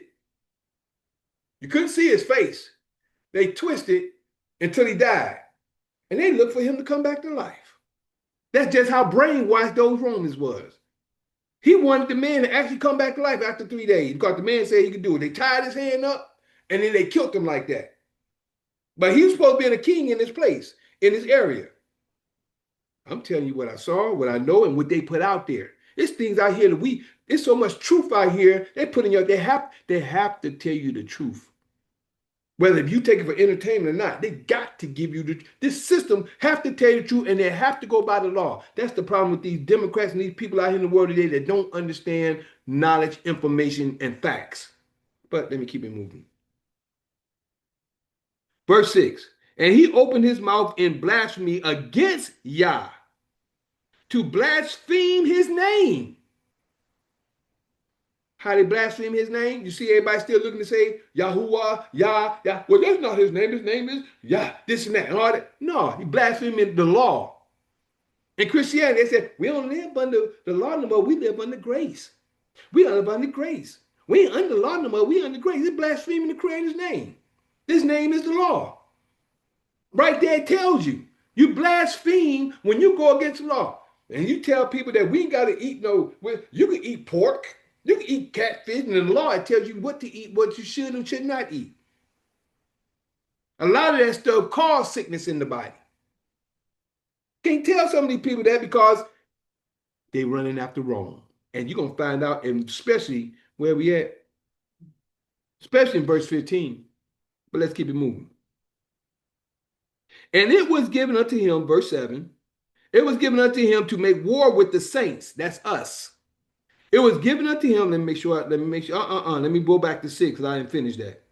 And he opened his mouth in blasphemy against Yah to blaspheme his name, which is his law, and his tabernacle, and them that dwell in heaven. That's those who know the Creator's word. There's those who is actually standing in his name and doing the thing that we're supposed to do. We're the ones who are in heaven, like right now. Who is talking to people up in their actual heaven? This is where people's minds are blown at. We ain't living in space. We living right here on earth. And in heaven on earth means your mind state is in the state of bliss. Friendly. You ain't got to worry about cheating nobody, taking stuff from people. You ain't got to worry about all that because of where you stand. And some of us know that. Some of us have been through it. And his tabernacle and them that dwell in heaven. Verse 7. And it was given unto him to make war. Who? Given unto the beast to make war with the saints. Why is it that we're the ones who are always going through the hell that we go through? I'm talking about us. Why are we the ones that go through the hell that we go through? Why in 2016 up to 18 or whatever it was that they was killing our people in the street like dogs? They was killing our people in the streets. They was murdering our men in the cars. They was shooting our babies with a toy gun. They shot them down. I even saw a video the other day. Me and my wife saw one guy running from a cop. Cop got mad and caught him. Looked around, executed him. Didn't think nobody was looking. Being right on camera. Why are we the ones that's going through the hell that we're going through? Prophecy. The Father said he's going to do what he's going to do, and it's up to you to seek him. If you ain't going to try to seek the Father to find out, when you try to go get a job, you got to learn what you need to do to get that job, don't you? Anything you do, you try to find out. You're going to find it for yourself, but you're going to ask questions. Everybody uses excuses.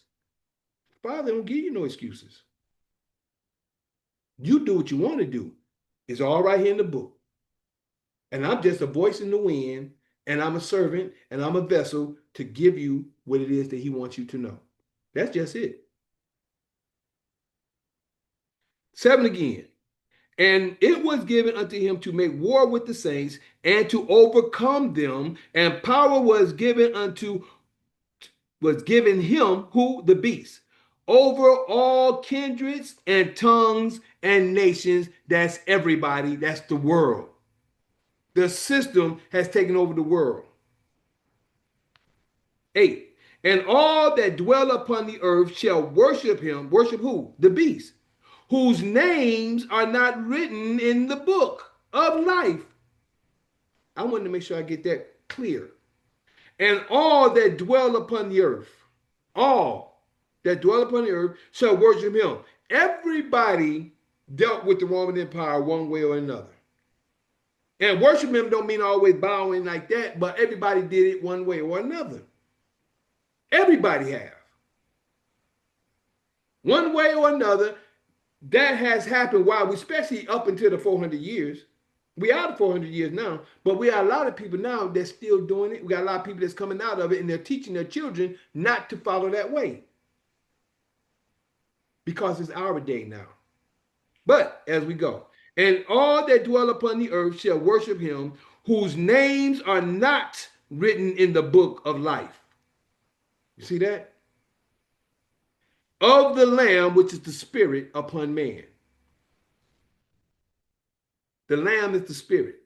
A lot of people say the Lamb was Jesus Christ. No. I got to break that down to you at a later time. We're talking about the Lamb, the Lion and the Lamb, which is in Revelations 5, verse 5 and 6. Tells you right there. But I got to give you the scripture to understand it. The Lion is Judah. The Lamb is the Spirit. But we'll keep it moving. Not written in the book of life of the Lamb, slain from the foundations of the world. Wasn't we slain? Wasn't we dead? We're waking up today. And that's what I'm saying. People who have no understanding to really understand the real scriptures and the spirit of this book. 9 and 10. If any man have an ear, let him hear. Please listen to have an understanding. And 10. He that leadeth into captivity, and this is some people don't understand. I just shared this with Nicole a few days ago. He that leadeth into captivity shall go into captivity. He that killeth with the sword must be killed with the sword. Here is the patience and the faith of us saints. The stuff we've been going through these court systems, I didn't experience it. Some of you have. The situation going through these court systems, they're the ones who are leading you to captivity. Who's that? The cops. The cops start a lawsuit on you when you stop you on the street. Well, you this and you that, and your light was out. You ain't caused no crime. You ain't hurt nobody, harmed nobody, or damaged no one's property. You ain't caused the crime, but they got you coming in and trying to extort funds from you and your trust. I'm just going to leave it at that. I'm trying not to put too much of the knowledge out there. But they trying to extort funds from you. By them extorting funds from you, they are causing a suit against you to bring you to court to the judges so they can extract funds from you or lock you up for nothing. Once you start to come free, you can do the same thing. You can turn it right around on them. That's why I said, he that leadeth into captivity shall go into captivity. He that killeth with the sword must be killed with the sword. Do y'all know about color of law? I'm just going to give you that small tidbit. If you read the information in color of law, and I got information on that you can check out. Be great to add to your fee schedule. But you check out that, you'll see what I'm talking about. Now let's go into the second beast, starting at verse 11. I got to give you this to give understanding. I'm glad Mimi and I see Cass still. I'm glad you're still here. Well, my brother gone. But at least Mimi is here, because everybody else, I believe, may have heard this before. I'm glad you're here, though, Mimi. I'm still here. I'm glad you're here, sis. And I know you are not only an observer, you are an absorber. You absorb information. I'm glad. So you can talk to the brothers over there about what we're talking about. I hope you're recording. Well, I'm recording now, so good. No, you recording, right? Mm-hmm. Okay, because I'm letting you know I'm listening. I thought I was gonna cut off, but I'm glad I'm still recording. Because I'm letting you know I'm listening, but I'm working at the same time. Oh, no problem. I'm glad you're here. All right, no problem. Now, the second beast. Still, Cass is still here. Yeah, I seen Cass say, yeah. The only one I don't see is oh, that was Bev. How you doing, Bev? Good to hear from you, girl. Glad you're here. Yeah. Glad you're in with us. Yeah, we're still here. Yeah, I'm glad you're still here. Good. That's family here. And So you now have they're going someone to with a the, Samsung phone that's still here also. who is this? Oh, that's Mimi. Say again. I say you have someone that's on a Samsung phone that's been here Yeah, also. that's my brother G1. Okay, yep. So Yeah, the he's the whole one crew's still who here. actually brought Barack up gonna there, be and getting I'm back glad on. we had to see he brought this up when he talked about AI. So we go Absolutely. Monday.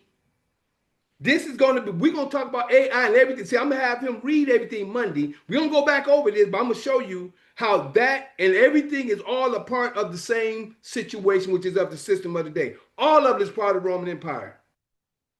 All of this is part of the Roman Empire, and we end the Iron Age. That's the reason why we're talking about AI. But the people in the talking about AI is just talking about today because they see it. They ain't see the stuff I'm sharing right now and from time past up until today. This is what I'm trying to get people to understand. But I let people make their own choice. I can't let it go without giving them the facts. It's up to them to hear or not. But I only can give them the facts from what I know. And if they show me something else, it's a different story. But the second beast, Revelation 13:11. And I beheld another beast coming up out of the earth. And he had two horns like a lamb. And he spake as a dragon. Y'all wouldn't believe that that was the United States. Another beast. Remember, we still got the 7 heads. But another beast coming up out of the earth. And he had two horns like a lamb, young. Lamb is young, right? Two horns like a lamb. And he spake as a dragon, which is the United States of America. Do you know what these two horns is? Democrat and Republican. Both of them connected to the body. That body is still of the Roman Empire because all the presidents, except for what I believe, Lincoln, Kennedy, and Trump, is the only two that I believe, but the only two that I come to know, that's not a part of the family, of the royal family in England. Then the only 3 that I know that's not a part of these two, Democrat, both of them, all of them still part of the same family. People don't know that. It's still the Roman Empire. So them two being fighting, act like they're against each other, and they got all these people following them, they're still in power. By what? War. I don't care what kind of war it is. You got Democrat fighting Republican. As long as you are at disagreement, you are at war.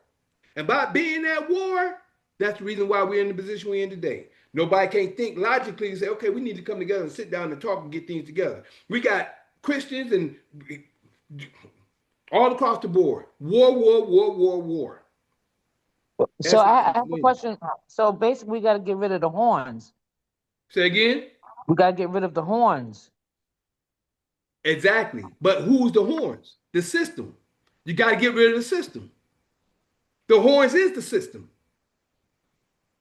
Okay. That's the key. And the only way to get rid of the horns is not to be a part of them. See, remember, the whole world is of the same system until you get into your office. I'm going to say it So, again. Mikael, so as we can see right now is that a lot of businesses are closing down because there's a lot of people who are stepping away and claiming their rights. So they have no longer able to function using your funds to run their businesses. Is that right? Whose funds? Our funds. Exactly. What is happening? Well, we can't really go into this now, but I'm about to go into the private. We can't go into the private. We'll talk about that Tuesday. Where was you at Tuesday? Was you here Tuesday? Yep. Tuesday was. That's right. You was. That's right. But we can't get in. You almost slipped me in there, boy. I'm about to go. But that's private, and that's the point. But you're on point. The private is where we're supposed to be. Once you're in the private, you ain't got to worry about these horns because you're not a part of them no more. I'm just going to leave it like that for the moment. But now let's go into the second beast, which is the two horns, the Republican and Democrat. And I beheld another beast coming up out of the earth, which is the United States, which is young, and he had two horns, which is the Democrat and Republican, like a lamb, because it was a young country. It was just the youngest country that's supposed to have a rise out of the earth. But what did he do? He spake as a dragon.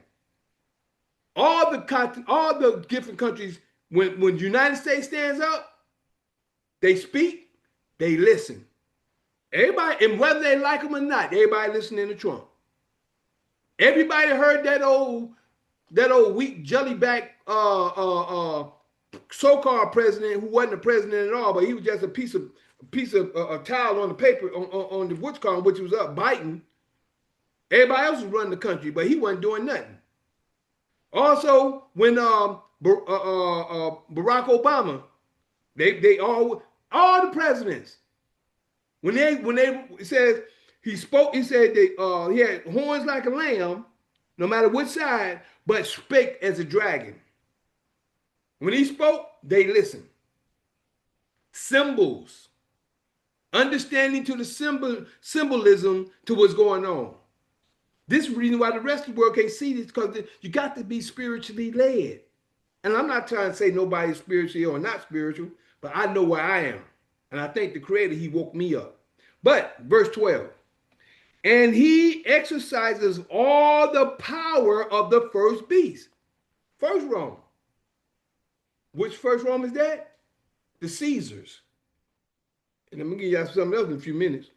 Let me go ahead, I'm finished reading this. And he exercises all the power of the first beast before him, and causes the earth and them which dwelleth therein to worship the first beast, whose deadly wound was healed. The first beast, which Christianity was healed, because they got rid of the Arians and the Christianity then came up. This is Christianity that has blasphemed the word of the Father by the law, because they put in your face grace, Jesus, and Christianity. That's what the Romans did. By doing that, and not only that, they subdued all these other nations. They also had a portion in putting the Muslim situation together. Anything that's against the law is idolatry, blasphemy. If it's not going to the law, because the Creator gave who the law? Israel. If he gave Israel the law, Israel is supposed to guide God. That's what's happening now. Look how we're growing. We the most talented people on the earth. Every sport we get in, we take over. Y'all can't tell me we ain't Israel and we ain't the children of the Most High. I know who I am.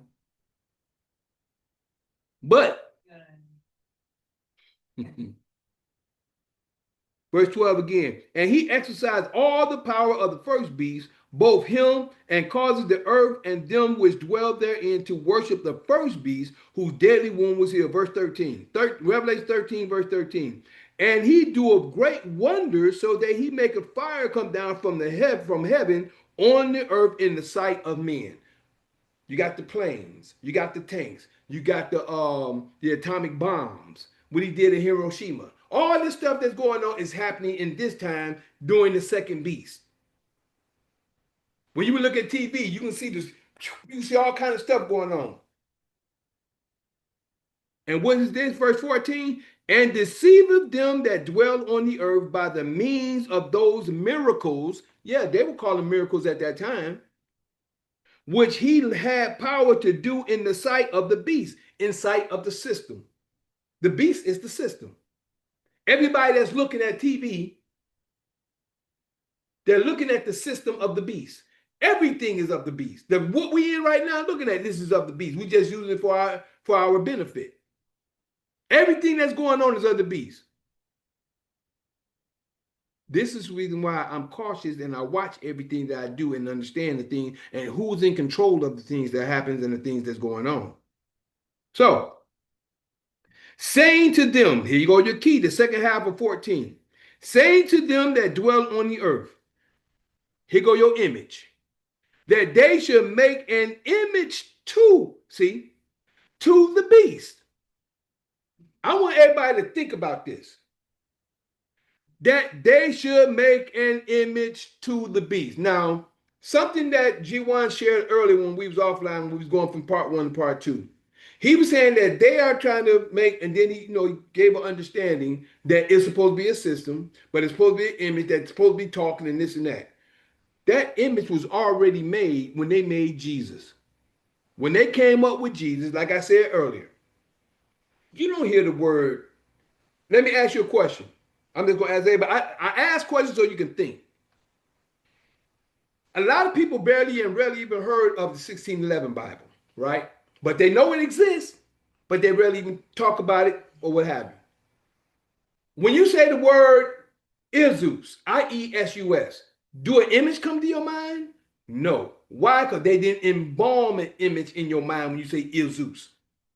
All you know is that it's 1611, and I really don't know it. I got to go in and study because people don't know that book. Everybody got a King James Version, revised King James Version. The 1611 is the authorized. The revised is the King James Version the whole world has. But the whole world knows the word and the name Jesus. The word name Jesus is in there. This is what you have a picture of, which is the image that they gave you. They, the world. The Roman Empire gave you an image of a Caucasian man with long stringy hair, light skinned, he's Caucasian, supposed to have died on the cross. And this is where the world has ran after the image of the beast, which is of the system. That's why when you say the image, that's why it says, saying to them that dwell on the earth that they should make an image to the beast, an image to the system. When you see Jesus, who does Jesus belong to? Christianity. They say they're Christian, they know they're under Jesus. Look how it goes together. And what's the symbolism of Christianity and Jesus? The cross. You got the cross, which is the symbol that King Constantine saw in the sky, a flaming cross, and it said, by this sign thou shalt conquer. That's in your history as well. By this sign thou shalt conquer. That's the symbolism of Christianity. The image is Jesus, and the beast is the system, which is church and state. Yeah, this is coming up, church and state coming up, which is in the birth certificate, social security card, and ID card. You already had a church the whole time, not even knowing it. Church and state. They got you both ways. If you ain't under the Roman Empire in church, yeah, they definitely got you by the state, and people can't even see. But Yeah, you know what? When you just said that about the image, like somebody says Jesus, and automatically we have an image of what Jesus is, right? Now, and when we were speaking about Exodus, and he says that we should worship no graven image, right? Yeah. So now, just as if somebody was to say Bible, you also have an image of that. Now, the one thing I don't have an image of is when somebody say God. That's true. Right. So it's everything that if you can, I guess if you can say something and you have an image of it, is that considered a graven image? Well, let me say this. Are you at Genesis chapter 20? No, I'm at in Revelations. Hold your thought then. Let me give you an answer to what you just said. Okay. Exodus 20 states this. And this is in all thy getting, get wisdom, get knowledge, but in all thy getting, get an understanding. Why? Because understanding gonna keep you. Exodus chapter 20, and I'm only gonna give you the first 2 commandments. And I'm glad you brought that up because people, they get things misunderstood. And I'm gonna say this real quick. Right here. Genesis 20:1 says, and God spake all these words, saying, I am Yah, I say Yah, I don't say God. I am Yah thy father, which have brought thee out of the land of Egypt, out of the house of bondage. First commandment, thou shalt have no other gods before me. That's number 1.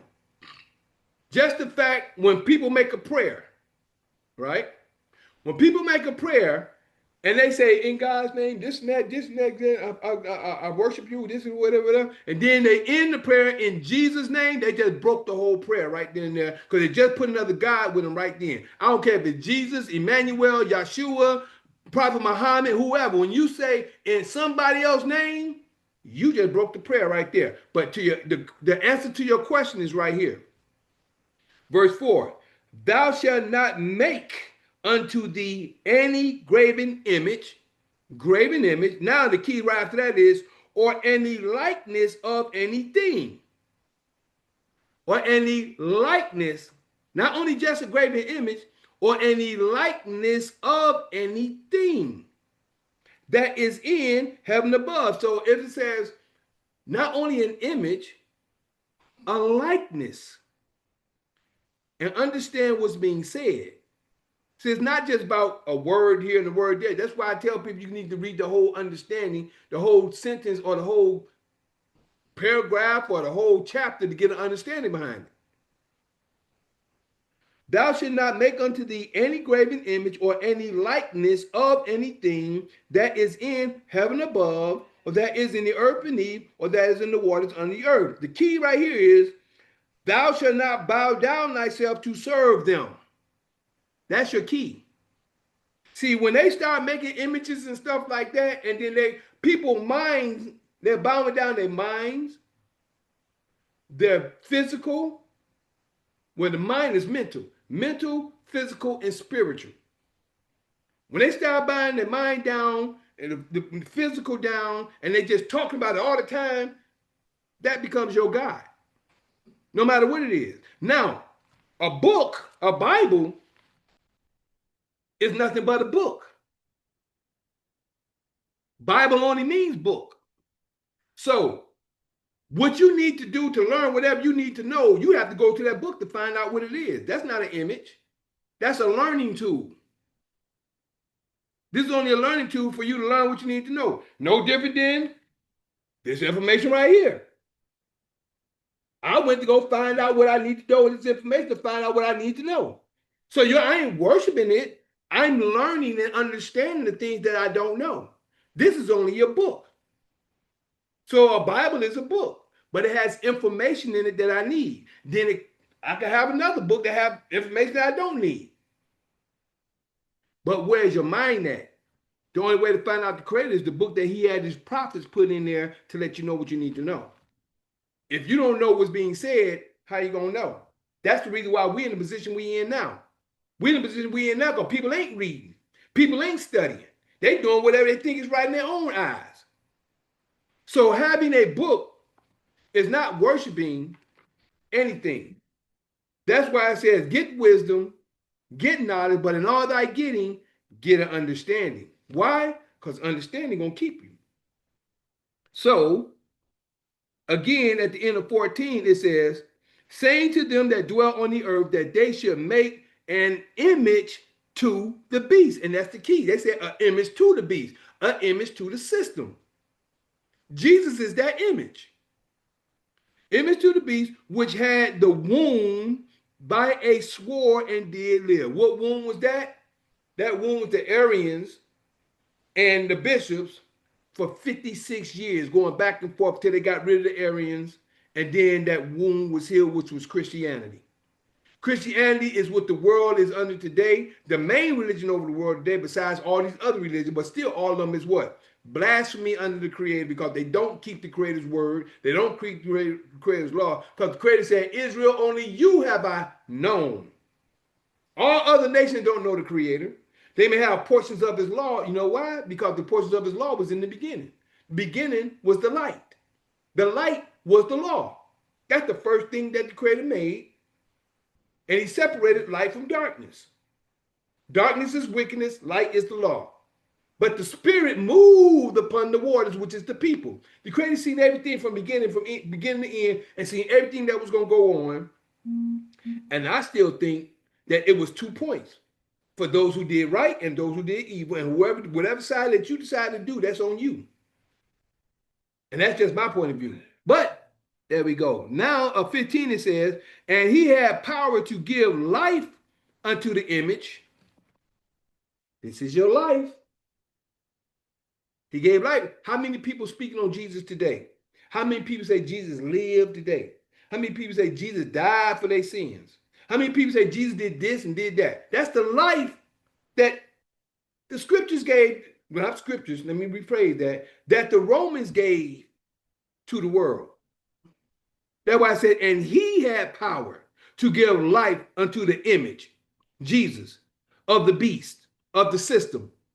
He had power to give life unto the image of the system. Because remember, it said they should make an image to the beast. And the system had power to give life unto the Roman system, and that image of the beast should both speak. How many people said, what would Jesus do? Jesus this, Jesus that. Those red words is right, it's probably Jesus' word. Now, I will say this. I do believe a prophet did come, but his name wasn't Jesus. I did believe a prophet came and he did some work. But I don't believe everything that they said that he did, because some of the things that he said, and I shared last night as well, in chapter 5 of Matthew. Chapter 5 of Matthew, it tells you that he said, well, you have heard of old time, but I say unto you, who is you to change the free creator's word? This is how you put the two and two together, start seeing what's being said, according to prophecy and according to the revealing of prophecy. See, revelation is the revealing, as far as I'm concerned. It reveals things that were said, that were showed, and the Creator is showing you in Revelations what you need to know. I'm not saying all the New Testament is phony and fake or bad, because this whole book is true, according to the blessings and according to the curses. You just have to know where the blessings is at. That the image of the beast should both speak and cause that as many as would not worship the image of the beast should be killed. And remember I was telling you about the Indian earlier and killed them? They were doing that throughout throughout their time, at that time. And he causes who? The system, the beast. And he causes all, both small and great, rich and poor, free and bond, to receive a mark in their right hand or in their foreheads. The system caused that. Why and how he caused it? If you don't get this, you ain't gonna get no job. You ain't gonna get this money. You can't work. I'm gonna kick you off your job. What did Biden? This man didn't Biden them was pushing. Biden with that little green goblin, whatever you call his name is, Fauci. And a lot of these demons across the world had people getting them. Man, our people need to open their eyes. I'm supposed to have another piece here I want y'all to see. It should be in here. But I know, I thought, I definitely got to put it in here if I don't have it in here, because nope, I don't see it. Because what I'm about to come to, and I'm surprised I probably got it. It's probably not right here. You hear me? Yo. Y'all just sent you that thing where I told you where I got the whole thing from him talking about the robot and the the AI and the robot and the. I just sent it to you. Okay, great, bro. Appreciate it. Hey, yo. I'm planning. I'm gonna try to. I'm gonna print it out. So I'm gonna have it ready. I thank you, bro. That's what I'm saying. We got to come together to build this information, because if stuff is out there, this is how we got to let it be known what's right, what's wrong. And I don't go with right or wrong, but the knowledge and the information that's needed. But I do go with what's wrong. If something wrong is, bro. Huh? Yeah.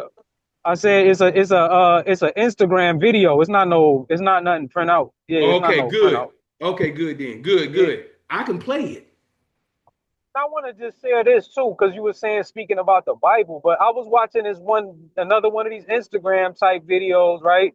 And the lady was breaking down how, the Council of Nicaea, how they got together and they dismantled the book. But she was saying how they took out things that will show you how to be sovereign. So they did remove books. Like, there's certain things that they had in there that teach you, like, how to remain sovereign and all of that too. So like it is diluted. Like you said, although it's in there, it's diluted. So I want to emphasize and stress that the version we getting is a diluted, watered down version. Yes, there is truths and stuff like that. However, it has been tampered with. It is not the original, it's been mixed and diluted and tampered with. So it's no longer original as it was supposed to be. You know what I mean? So it is very important. Would you say it's secondhand knowledge? Well, I'll put it like this. I'm gonna say what both of y'all are saying. The information is there. But if you don't have, like I always say, if the Father haven't opened your eyes in the spirit, you can't see it. That's why we have so many religions today. That's why we have so many denominations. If the Father haven't given you the spirit to see what's in this book, and just like he said, a lot of stuff has been taken out, and this is where you get the New Testament where it has diluted. That's why everybody's under religion today. This is a book of laws. This is the laws. And that's what the people don't know. That's why so many people of the world today, that's the white man's book. That's this and that. But they don't understand until the Creator gives you the spirit to understand his words in this book and the information to the history. Oh, that's a misnomer too. It's not even the white man's book. It was in the Christianity was already in Africa way before. I know that. Yeah. Even though it was in Africa, what do? They still kill and destroy. Everybody, when you hear Christianity today, you hear about it according to the Roman Empire, which is what we read earlier. The Romans has taken over the whole earth. Have you gone through the Ethiopian Bible? I haven't went through it yet. I plan to, but yeah, I know of it. But me and the brother had a conversation about that since we talking about it. Yeah, even though the Ethiopian Bible is supposed to have information in it, who did the Creator give his laws to? He gave it to Israel. Ethiopians ain't going through what we going through. Nah, it's over there. There are Hebrew over there in Ethiopia, bro. So no, that's wrong. No. I know Hebrew was over there. I know that. I know that was over there. And I think in 2000. All across the land. It's not even just one location. Bro, we know that. You think you're talking to? We all over the world. But what I'm trying to get you to understand is when they got kicked out that land, the main ones they was over in that area in Africa. And they kept their heritage. And then they got flown back. They got flown back in the late 90s. They got flown back to their land. This is, bro, I believe me, I know a lot more than you think I do. Remember, they got the Ark of the Covenant over there. That's where the Ark of the Covenant is in. And I know that. I'm not saying I know. Do you know that's where King Solomon had the ark go to? The people, bro. Ark there. They wouldn't have that if they're not the people. You get what I'm saying? They're not the people. He had them send them there. It's our people that's there. Our people are there amongst them. We all over the world, bro.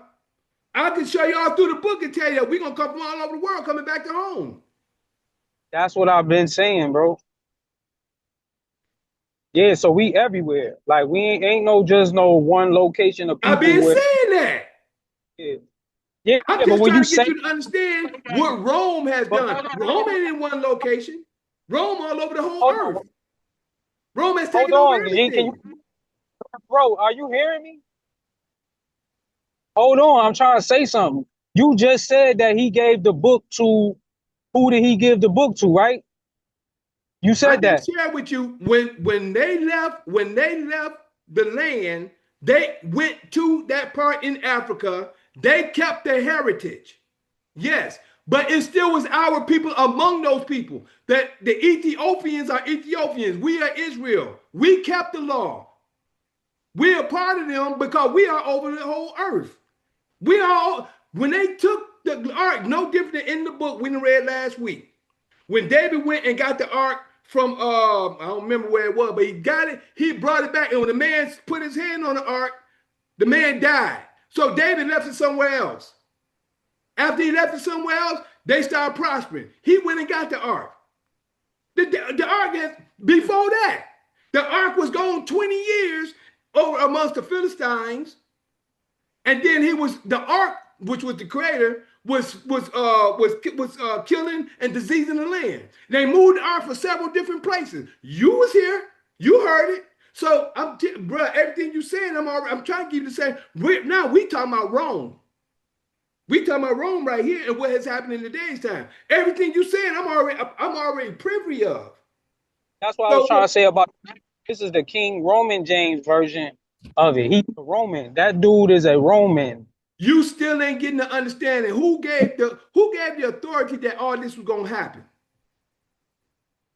Whether it's Rome, Ethiopia, Africa, the creator is over everything that didn't happen. And this is what people fail to realize. The creator is over everything that's going on today. He's seen everything. But until we get to understand what happened, what place, in what time, and in what area, until we get that, everybody's still doing this.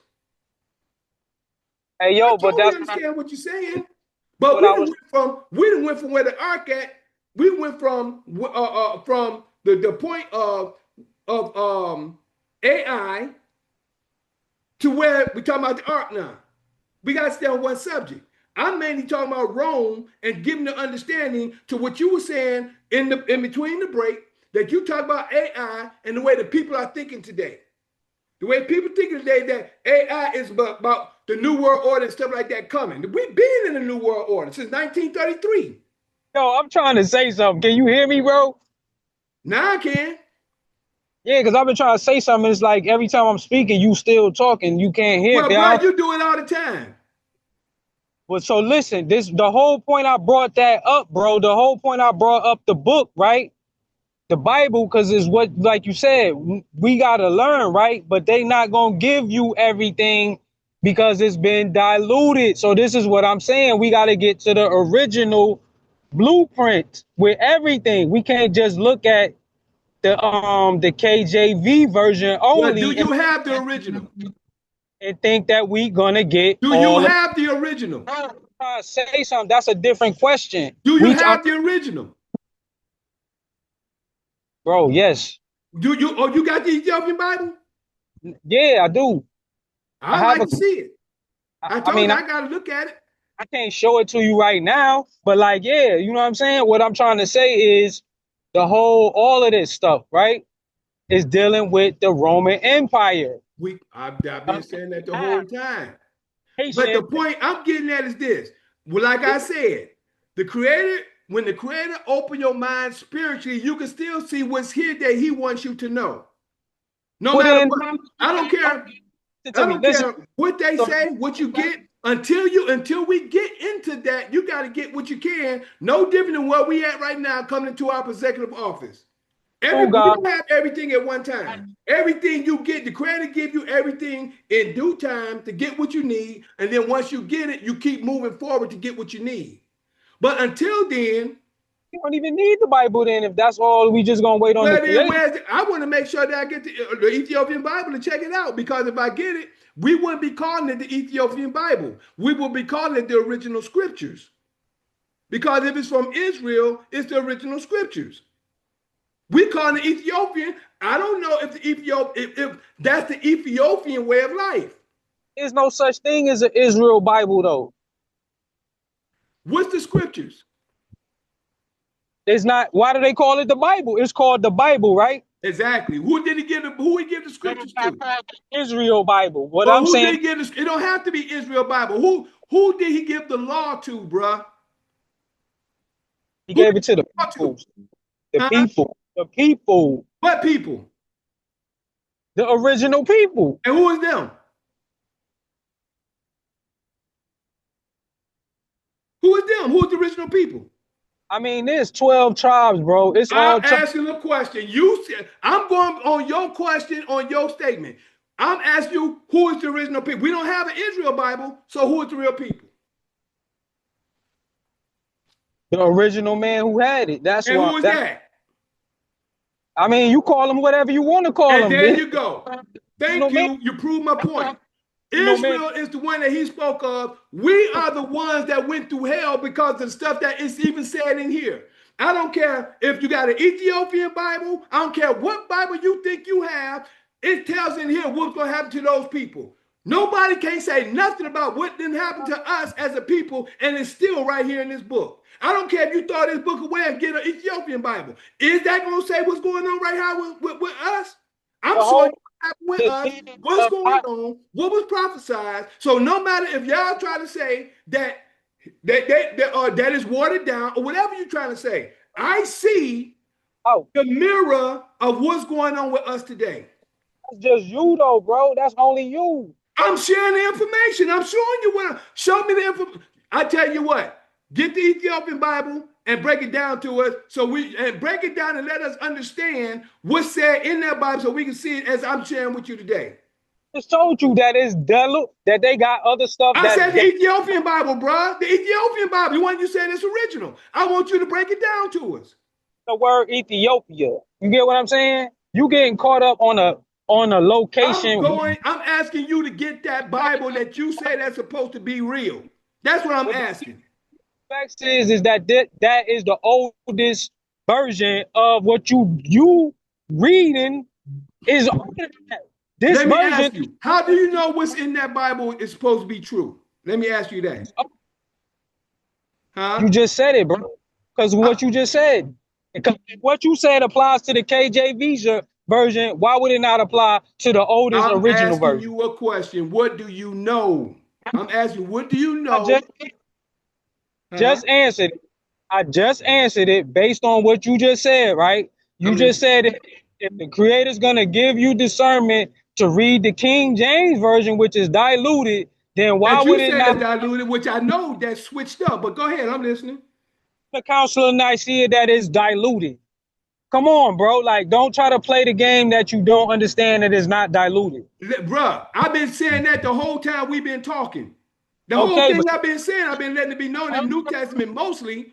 What I'm saying is the prophecies untouched, bro. That's the version we need to be looking at. Let me ask you a question again. You got the Ethiopian Bible. I want you to give me facts out of that Ethiopian Bible since you said you got it. That's what I want. Bro, I already told you that I'm driving down the highway. I ain't talking about right now. You gonna be back.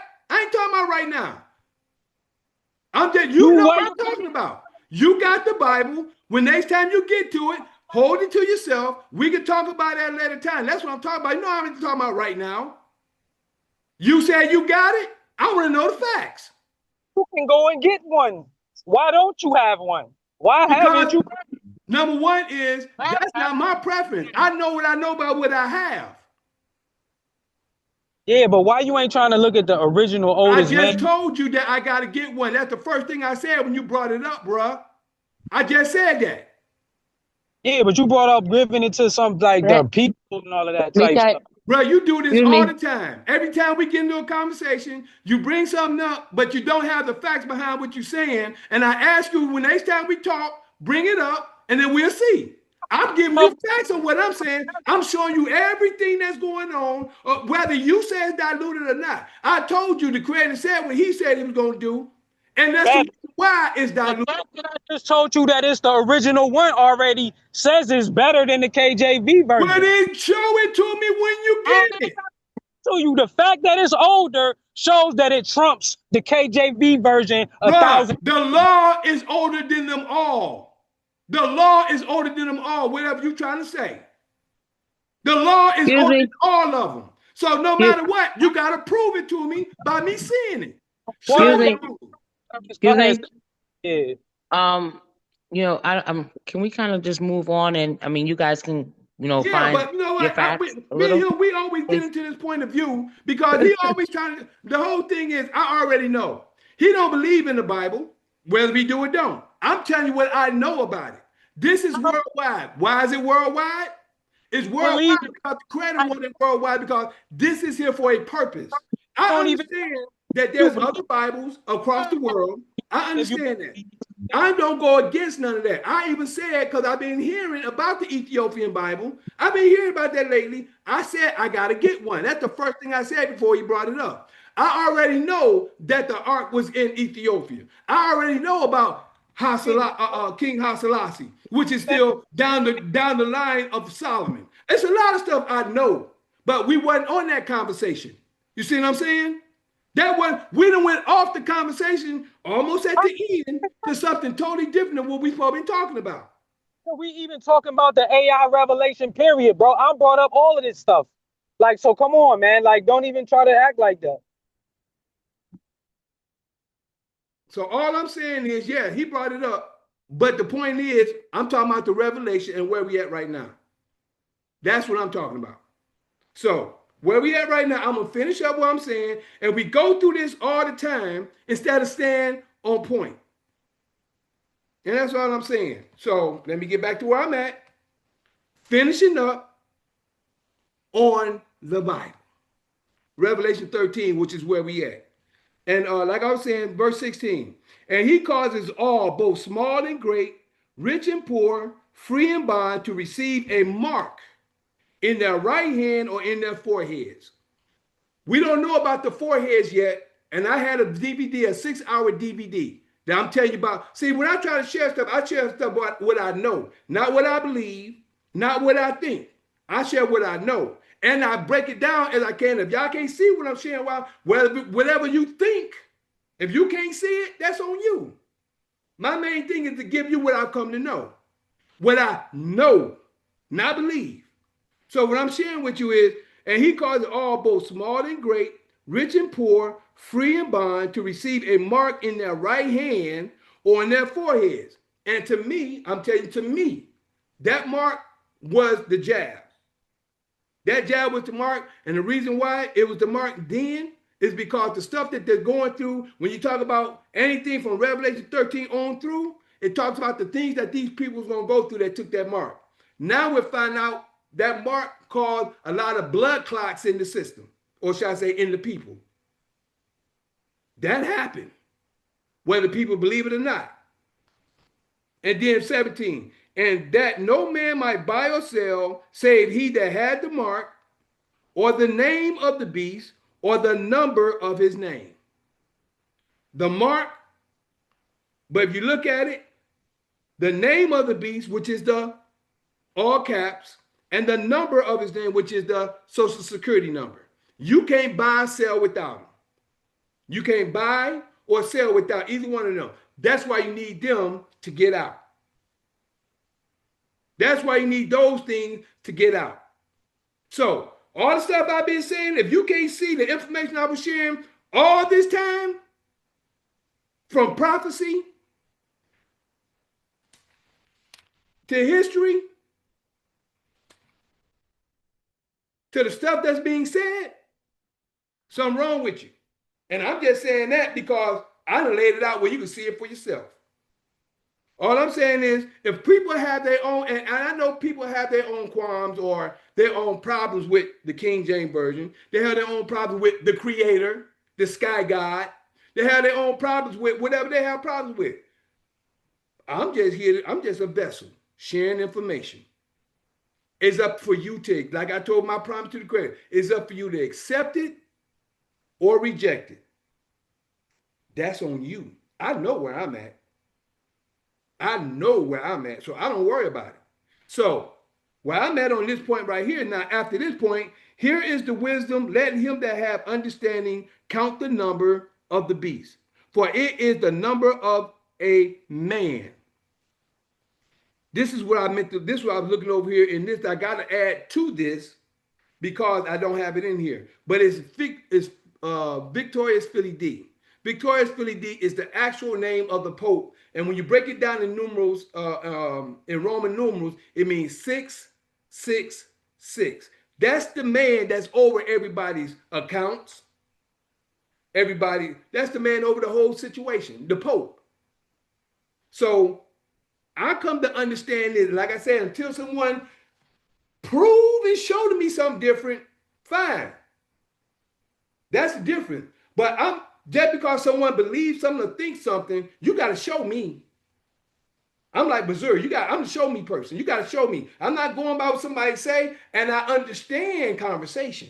I understand if someone say this, yeah, I can understand it. If you're right, I agree with you. And I'm not going to get back on the conversation we just had. But the point is that show is proof to me. We can speak on something, but I want to see it. And I don't mean right then and there. I mean, when you get time, when we get together, whatever it is, show me. Let me know. Let's not speak on something and then speak against something like it's fact before you show me what you got to show me. Prove to me Bro, what you got to say. fact I'm that not is one to not. just say, oh, okay, well, okay, I'm just going to throw this away because you said this. No, I don't do that. Oh, it's a fact that is watered down if it's missing books, bro. I've been saying that the whole time. I say that all through the every And since I first said the prophecies back here in Daniel, I said that. it ain't gonna be complete because you don't got the whole story. Bruh, I got enough story to know that where we at today. I got enough Just story to know that I'm getting in my executive office right now. I got enough story to know where I stand now compared to where I used to be. I got that's a that. diluted stance. That's a diluted stance. Bruh, that's far as you know. You ain't where I'm at. You still on the outside looking in. You ain't in your executive office. So how you know? You That's don't a know what you're talking about. that ain't got nothing to do with Yes, the it what do. That's the whole thing. You don't I even could, know. That's the point I'm talking about. You talk stuff you don't know. You don't know that's what you're talking about. You only go about what you think. You don't know. no what I know, bro. Bruh, you ain't in your executive office. So how you gonna say what you know? The That's the executive whole point. And y'all see? That's what I'm saying. This is what I'm talking about. come Okay, to the earth. You I'm done with the conversation. I'm done with that. Because I ain't got time to sit up here arguing with bro, you can't I ain't got time for it. I'm tired of it.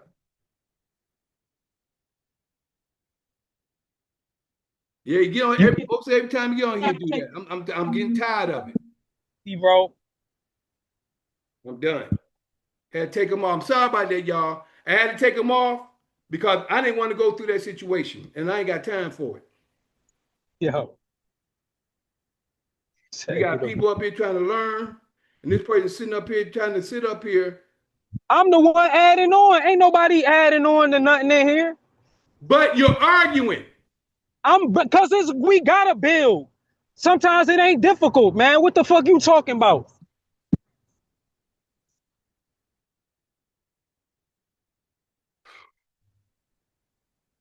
You gonna get mad because everything ain't I'm going not done. mad, bro. I'm not mad. The point is that I told you, I'm not mad. The whole point is I ain't got time to be going through that. He come in, that boy do that every once in a while. He come and do that. I ain't got time for it. So other than that, we was at the end of that anyway. Now I want to ask anybody here: do y'all think I was wrong in the way that things went? I want y'all honest opinion.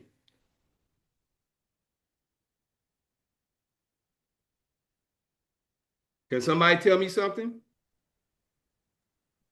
You know what? I don't even know what to say right now, but so basically, what I'm getting is that, you know, basically the scripture, you know, yes, I know it's not, you know, this is like bits and pieces of what people probably went through, and this stuff is real because I know it.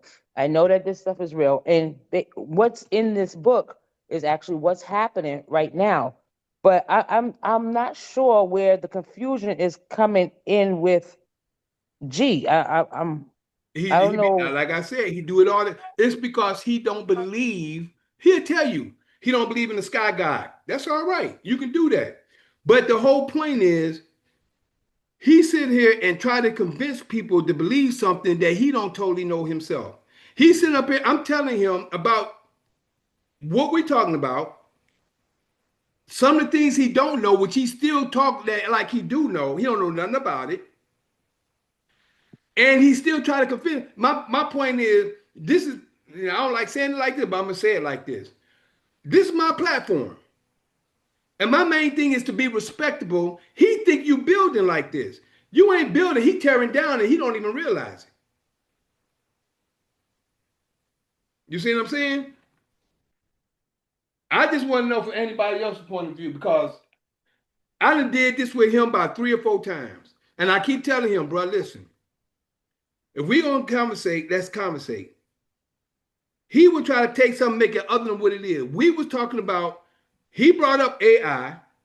I was trying to get him to understand that it's all a part of the same system. We get just to the end of that, he wants to bring up about the Ark of the Covenant and the Ethiopians. We weren't talking about that. You see what I'm saying? So after that, the Ark and the Ethiopians, now he's talking about this the other Bible. We weren't talking nothing about that. And as you can see, I am very aware of a lot of stuff that he's calling himself trying to bring up. He don't think I know about a lot of stuff. But I don't mind us having a conversation about certain things, but stay on the subject. And he brought something up. I said, well, we should go ahead and talk about it because this is something I think everybody needs to know and understand, especially for everybody here. And I think that the world needs to know. But I apologize to the world that y'all heard what y'all heard because this is not, but I done told him, I said, bro, we ain't supposed to do this. He thinking arguing is all right. This goes to show the spirit in certain people. Number one is he don't believe in the creator, no way. But he's here. If you understand what I'm saying. He don't believe in the creator. Cass, what you gonna say, bro? As for me and my household, who said that? There you go. So, you know, you believe what you believe. I believe what I know.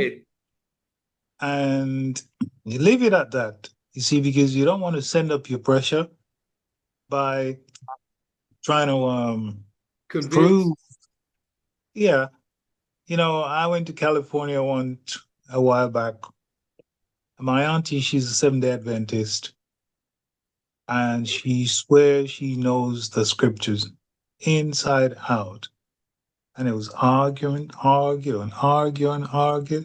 said, hey, it's 1 o'clock in the morning. I need to get some sleep. You can carry on.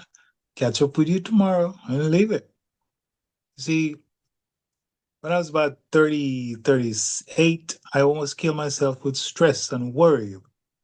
And I refused to go there again with anyone. If it's not for you, hey, it's not for you. Leave it. So that's how I work. So I deal. I appreciate you, bro. Man, but all I'm saying is, now, G1, he's a cool brother. You know, I knew him from Detroit a long time ago, but the whole thing is, I don't know where this situation come where he gets to the point where, to me, like my wife sees to her, she see somebody, you know, it's like person coming in trying to take over what you're doing. You know what I'm saying? Conversating and having communication of certain things is good. And as long as we're on the same subject, we done went from one thing to the next thing to something else. And I was waiting for him to get back so he can read on what he was saying about AI. I was almost done with that so he can come on with that, but he started talking about this and that. So I just, you know me, if you won't say something, I'm definitely going to ask you a question behind it to get a better understanding of what you're saying or what we're talking about. So if I ask a question and you can't give me the facts or whatever, you just bringing up conversation and you give me these what ifs, this fluff. I don't deal with fluff. And if fluff come, I'm going to ask a question so where we can go. And if you know that, I'm saying, where did this come from? Why did this happen? I'm always going to bring you back to the why because I'm already at the end. I already understand the end of that why. But if we get to the end of that why and I don't know about it, you may taught me something I didn't know nothing about. But if I'm already seeing the end of that why, before you even get to it, I'm already understanding it's just fluff. And to me, that's just disruption. You know, Mikael, you know, it was something on one Saturday we spoke about, and I this is just my beliefs that AI already came way before us. You spoke about something when, you know, the spirit he puts himself into certain people, and they're supposed to speak his word. But it seems like, they get the attention of the people, and they see how his word can move them, and then they twist it a little bit for their own selves. So that right there, I I believe that's where maybe that's what he's talking about. And but you've been saying that all along, that he basically challenges you to deliver his word, but then you put a twist on it, so your artificial intelligence on it, to make it work for you when you're supposed to be working for him. So I'm listening. I'm trying to make he, sure I he, he understand it correctly. okay, so we had a study one time where basically God put his words into His men. prophets. Right, his prophets. He puts his words into his prophets. And his prophets are supposed to deliver exactly line by line. Yeah. But then it seems as if they start to see, like, oh, wait a minute. If they're listening to this, I can throw a little bit of something in and make it work for me. Right. But you are now going against the master. And also now I'm just noticing, I'm just looking at some papers around the house right now, and I'm noticing everything that is corporate is in black and white. Now, where the ink is blue, and before the blood comes out, it's blue. And to make it official that you're alive, once the blood hits the air, it's red. That's the signature, right? So I am I understand, yes, what we're looking at, it's in the Bible, it's in black, but this is actually this is the spirits here. This is spirits in the law. But Exactly. and I remember something Chris said the other night, where he says he writes everything. He writes all his paperwork. Thank you, baby. Wait a minute. Say that That, again. so Say it again, Nicole. because he mentioned something about, how we would type up stuff and we type it up, it's in black, right? Right. But he said he prints out everything. All his paperwork, he writes it out. Okay. That's what Chris mentioned the other night. He writes it out. So I'm not sure if he writes it in blue, and then he brings it over, stamp it with the red, because the law of color goes for everything, because we know blue and red makes purple. Those are it's like all our primary colors. Right. And Right. I remember you saying something about the law of color. And that's all I have to say. You know what? You just remind me of something. You remind me in the scriptures. You just remind me in the scriptures when it speaks of blue and red and purple in, I think, Exodus. I think I remember, I'm remembering it vaguely, but talked about ink, and I think it talked about the pen. I believe it did. Now I'm just going by what I remember hearing. I remember reading. I can't remember exactly where it's at, but I remember seeing red and blue, Mm-hmm. and then Makes purple. I remember talking about purple. It's in my mind right now. I don't know where it's at, but I have to go find it. But see, the information is there. All I'm saying, and I was trying to get G1 to understand is this. And he was right. It has been distorted. But you got to understand, and as I always say and have been saying, whatever is in here is meant for us to have. Right. It's 66 books in here now, as they say. Whether if they right or wrong, and I kept saying that the creator said that if you, and this is what goes by people's ear who don't have an ear to hear. The creator said that if you don't keep my law, I'm going to send you in a land that ye know not. There you're going to serve other gods, wood and stone, gods your fathers haven't known. When the Council of Nicaea came up with the New Testament, that's the distortment. That's the second testament, which I didn't get a chance to tell them because he was too busy talking. And I done said it several times before. That's the second testimony. The second testimony, the first testimony is the blessing. Said, if you keep my laws, all these blessings gonna come upon you. But if you don't keep my laws, all these curses is going to come upon you. That's the second testimony. The second testimony is the new covenant. I'm sorry. The New Testament. The new covenant, which I didn't get a chance to share with, is Jeremiah 31, verse 31 through 37. The key is 33 and 34. The new covenant is the spirit that's going on today. For those who choose to accept the Creator's word. His mind ain't there. I've been seeing it for a long time. And I'm not talking about the brothers, but because I don't have, like my wife said yesterday, and as we always have our conversation, I don't have a heaven or hell to put anybody in. But I'm going to give you what the Creator has given me to give. And anybody who wants to come on this platform can listen to this conversation and accept it, or they can reject it. But don't argue with me about something that I've been saying the whole time, and you keep saying, I've been saying it the whole time. This goes to show if people are listening or not, or if they hear for controversy. You see what I'm saying? And it's not them. It's not, and you know what? I don't even blame him. It's the spirit within him. Because most of the time we have certain people that come on, new people, or whenever we get in a conversation like this, it's always somebody different, somebody new, or somebody that may just be popping in for the first time or whatever. This gets into this conversation. I already told him. I said, bro, I called him and told him the same thing. I said, bro, we can't have this kind of conversation on here. He talking about we building. I'm gonna ask a question. Mimi, if you don't mind coming on. Yes, sir. Did that sound like a conversation to you or a confrontation?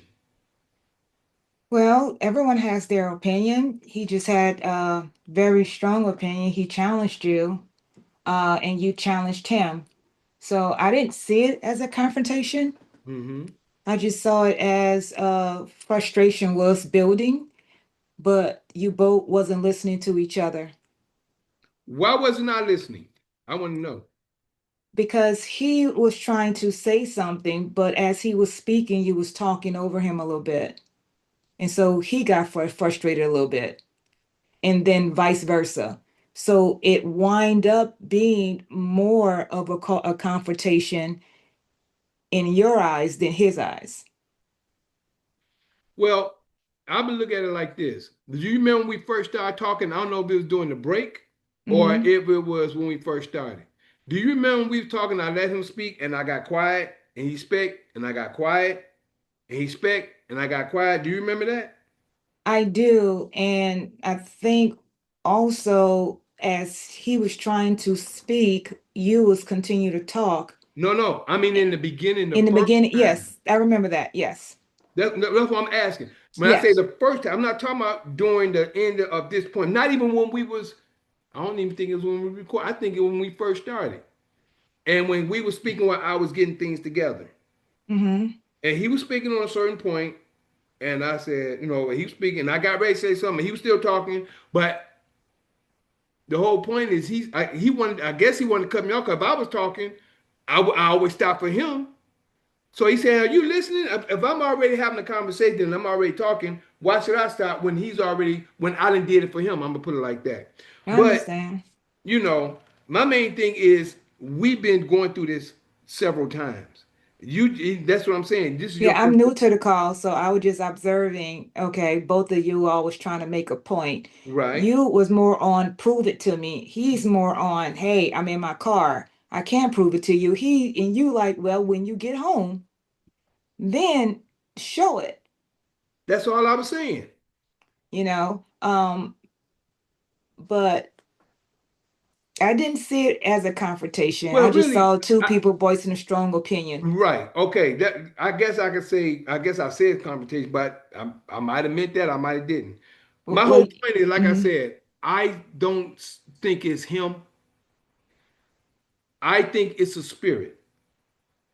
And I'm going to say that because it's only certain times we get like this. Mm-hmm. It's a spirit. And like I said, when I share information, I've been sharing. But let me ask you this, even off of that. What did you think about the information you heard today? Let me ask that. I mean, it was very informative. I didn't get a chance to hear some of it because I got calls coming in, I'm working.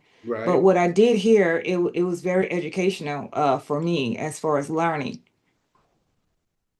And you know. that's all I try to do, just give understanding to what's going on today, to what was prophesied.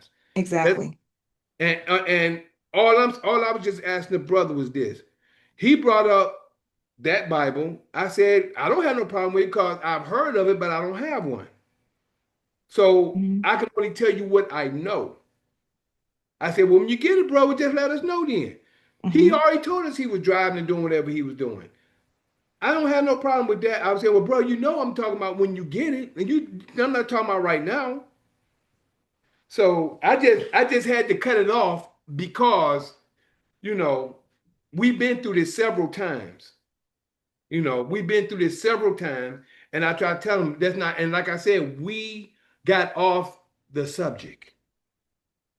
Cause with I am gonna say this. You did get off the subject and you did stop. You was going back into the word. mhm. But then when you brought it up as far as the show me part, it seemed like it was being directed to him, so he felt the need to respond. And when he responded is when things went left. Like what? When he responded like he don't have it? No, when everything was squashed, right? You moved on. And then you started back with the scripture, but then you brought it back up a little bit. And he felt like you was directing it to him as far Mm-mm. as I don't think. you got to prove it to me. You got to show me. That's all I'm So saying. With yeah, anything you but you mentioned that you stopped it, you went on with the scripture, but when you started back, I start saying you got to prove it to me. yes, when you started back is when it went left because Mm, he felt the need, he felt as it was being directed to him. And of course, he would respond to that. right. I And can when he understand that. responded, it got a little back and forth. You got frustrated and kicked him off the call. But you know Well, what, Mikael, I mean, I know he, I like he honest opinion. I want to because I like to look at myself when something happens. But I had to stop that because if I didn't, we'll still be going on now. Exactly. he- So you did the right thing. Mikael. Yes, ma'am. Now, I know And we he's still saying, recording, so that goes to show you I'm open for criticism or understanding. So we still recording. So I'm listening, Nicole. no, I'm saying, you saying that, because I know you said you didn't have the Bible, for the Ethiopian. I mean, they have Ethiopian churches. I don't see. I mean, they don't tell us that we can't come in, so we can go to some of these churches and see. And I'm pretty sure get a Bible and see what do their Bible say, or what does the Israel, churches, what do their Bible say? I mean, just Right, stop into one of their churches right. My or well, or their temples or whatever they I might call understand it. what you're saying, but my point of view is this, and I'm gonna share with you. And I'm not saying that I won't do it because I'm always seeking knowledge and information. But just like I asked the brother this, I told him I don't know if that Ethiopian Bible is for Ethiopia. I said, how do we know that's not how do we know that's not their Bible and it's not Israel Bible? Then he said, well, we don't have an Israel Bible, right? And I'm being honest. I don't want to be like I'm saying nothing off. I said, well, how you know? He said, how you know we don't? He said, well, there is no Israel Bible. I say, the Creator gave Israel the law. The law is our Bible. The law is what He gave Israel to give to the world. Every time he been on here long enough to know, and I'm gonna just share with y'all. Mimi, this your first time here, and anybody who's listening. If a person don't want to accept things for what they really are, you know what I'm saying? For what they really are, you're gonna do everything you can to discourage it. And I'm gonna tell you my point of view. Now, this is me talking. I could be wrong, but I'm giving you my point of view. I've been doing this. I've been on these bro. I've been doing this since what 2000. Since we was doing indexing in Detroit, and this been since 2020 almost. So, but this is a different platform. This is Juice. This is my first platform compared to the other one that I've been doing on.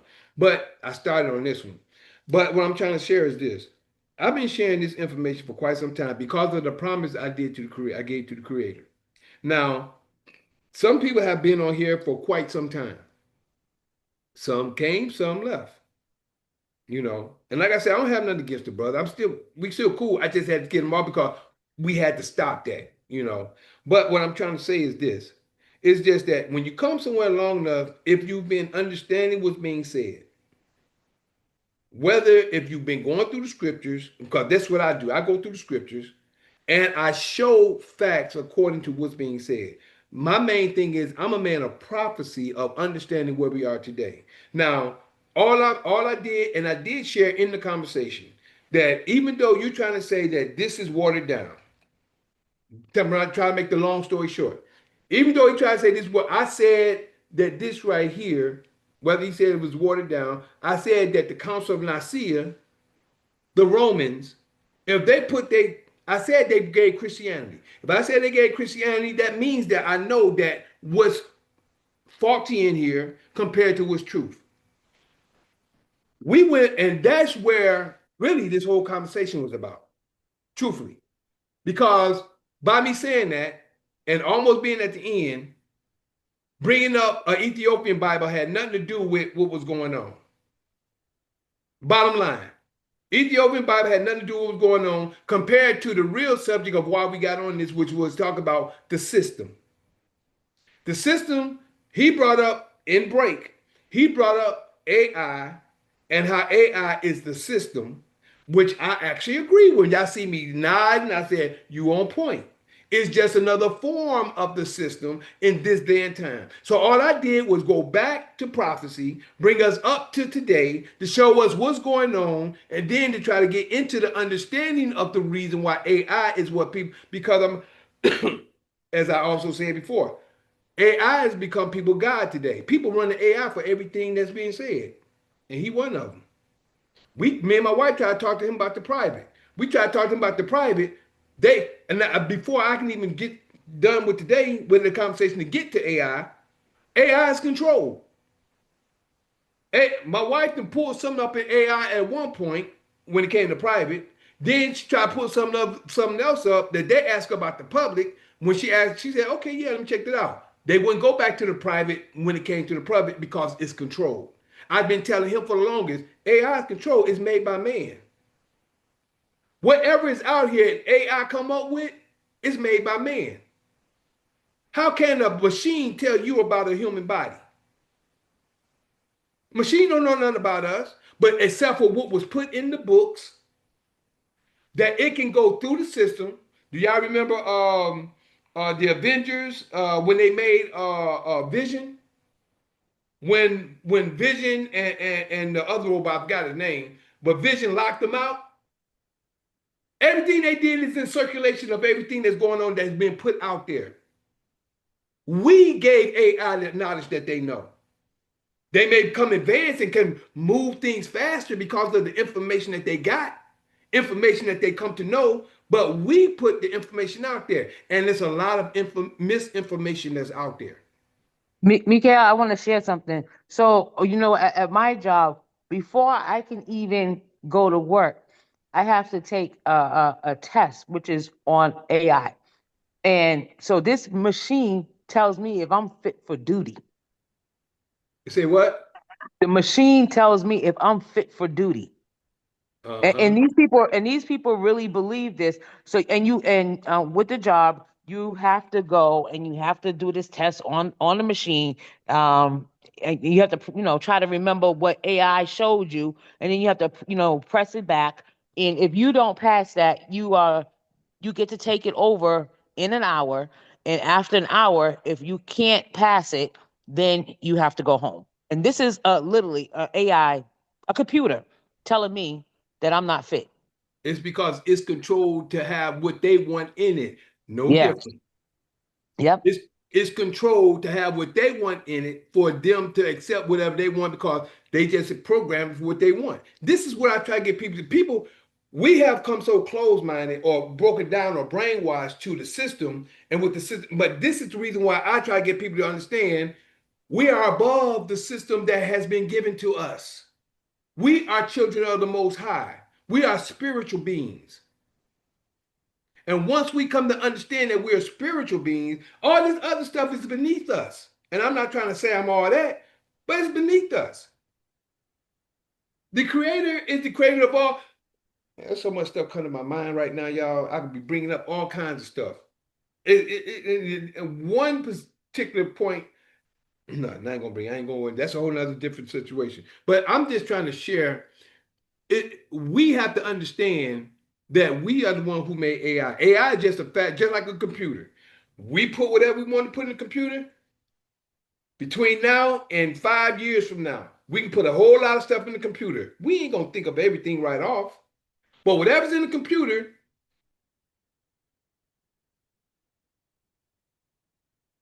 bring up what I put in on slave. Whatever you put in, it's gonna come right up. You maybe not be thinking of it right now, but it's just to bring up whatever it is you've already programmed into it. That's all. Yeah, I have experience with that. Like when you want to know some information on financial institutions and things like that, the government already have it programmed the way that they want it to be programmed. So if you look for anything dealing with sovereignty and living private, AI is not going to know. They're going to say it's a scam. There So a you lot go. of things I've noticed that AI say is a scam is really not the scam. They Bam. just don't want you to participate in it. And that's because of right now we're dealing with private and decentralized. The government don't want you going decentralized. So they're gonna put everything in AI to deteriorate you from doing that. Like the financial quantum system, they don't want you to know about that. So that's a theory. There That's a you go. scam. So when you see that they're calling things a scam, you have to do more research and determine if it's really a scam or they just don't want you to do it. Like BlackRock said that Bitcoin was a scam, but they own most of Bitcoin Mm-hmm. because they want to deter people to go to the left while they're going to the right. There you go.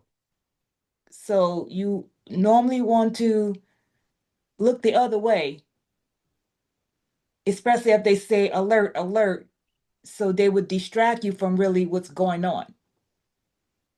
And you're right, 100%. And this is all I'm saying. So, but and not talk about the brother while he's gone, but this is what he relies on. He relies on whatever AI say. And I tried telling him, I said, bro, AI is controlled. But so and in the time I said earlier about people are worshiping AI, that's when he got to. It was I don't think it was before we got on to this platform here, before we got back on, and I shared. I said AI is control. I've been saying this control, but yet and still I said people are worshiping AI like a god today. They go to AI for everything. And it's just, and what I was sharing is that it's nothing but another part of the Roman system. As long as they are in control, it's a part of their system. And once we come to realize that and get into our office and where we're supposed to be, then it'll be a different story. But until then, and that's what we have to realize. So my main thing is just looking for things that what they are. I mean, like I said, I love the brother G1. He cool. But that spirit to me, because like I said, it wasn't on that, but I'm always going to address. If you bring something to me, I'm just going to let it be known. And I think I shared that last night. If you bring something to me, I'm always going to question it. I'm always going to, because I can't just take what a person is saying and just say, okay, I'm gonna put this down. I'm gonna no, don't do that.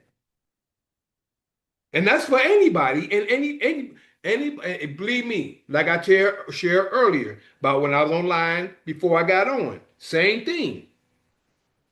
So I don't mean for nobody to take anything personal, and I don't mean anything behind certain things I do. Even though if it come out like that or seem like I don't mean nothing behind it, but I have to let it be known. No different than our conversation last night. So I just have to put out what I know. I cannot let something go by that I know that's a fact and not trying to debate or nothing like that. I just like to give fact, because if you give me fact, I'm going to agree with you. I'm not trying to say something to be right. I'm trying to say something to be correct. Not only for me, but for him, because this is live. And I tell him that all the time. This live. I really don't like going through that type of conversation on live. Now, we talking on the side or something like that, that's no problem. But when I'm recording, it's a whole different story. And I'm not going to allow anyone to come on, I don't care who they are, come on and try to take over the broadcast when we're sitting up here having a conversation, when I'm sitting up having a conversation mostly. But it's not just about me, because if we come to a conversation, we can talk later about it. And I done told him that. I said, we can talk later about it. We can come to a conclusion. And when we come to a conclusion, we'll have an understanding on it. But I'm not about, I like proof. I like facts. You know. And Yeah, then if I don't have the that's a facts, I good tell way you, to okay, go bro, we about get it. back on it. I think that's a good way to go about it. Okay, I hear what you're saying, but let us talk about it, At a on a later time sidebar. on Yeah, private. let's do it in the private, so there's no misinformation, because there's other people on the platform, and just leave it. I get that. Yeah, And I I agree with had that. that conversation, sis. I had that conversation. That's what I'm saying. And when we get like, told him, man, when we get like this, that's why I say it's a spirit. Now I don't know if it's spirit. Now me, I know what spirit is on me. I'm just gonna say from what I know, because how I try to be and how I try, but I understand what's coming. I understand. Ooh, boy, thank you, Father. I understand what's coming and what's trying to disrupt. Not saying that he's like that, but like I said, it's a spirit there. Whether it's in between us for that situation to happen. This is the Sabbath. You Right. know, I don't work on Sabbath. I be straight up and I'm doing what I'm doing on the Shabbat and have conversations where we have them. But I just had to go. I had to let them go. But other than that, I just like to let everybody else know and where we at. Number one is, before I go, is there anything anybody else like to say before we go? I want to hear from Cass. Me too. That's why I'm saying if Yeah, anybody want to say, yeah. you know we're gonna hear from.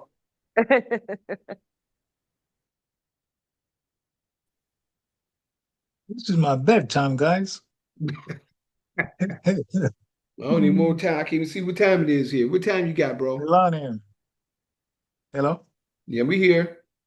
No, I have another sister. Oh, he's here still. Are you awake, Elania? No, she's not. She's gone. Well, she's there, but I think she's sleeping. Okay, okay. No, she's listening on the phone from another location. Oh, okay, great, great, great. Well, I'm glad you're listening, and hopefully this hadn't offended you. It's just, but to me, I look at all this as growth and correction in every way. You know what I'm saying? Because I'm asking y'all so I can be corrected. If I'm wrong, and even though my sister Mimi was telling me that how both of us was going, and like I said, that's why I cut it off. So I'm seeing what's going on, and I had to cut it off. You know what I'm saying? So that's just it. And I like to Yeah. stay with facts. That's all I'm trying to say. You know. Well, it would have been good to cut it off or ask him to, sort of calm down and you take it, as you said, at a different time, discuss it without him having to be cut off like that. Yeah, But he'll I be. do understand that sometimes, we have people in a group or in a platform where they're actually just there as a plan, to disrupt. Because I'm going through a situation here with myself right now, and it's like, when I'm supposed to be doing my paperwork, every time I get into it, somebody call and is trying to throw me off the whole thing. Oh, you can do that later. You know, so we have to be very, very careful, because we're all on a different spiritual path. We all growing differently. So those who are strong, who's been there before, need to continue on that path and direct, when possible, those ones who have been used, I would say, by the system, because from my understanding,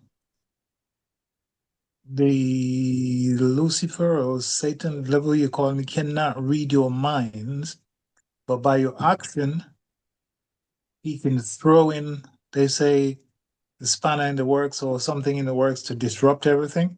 Yep. Yeah, so those things that we have to be aware of, and not to lose our cool or lose what we are actually here for, you know. Lilonia, she's awake.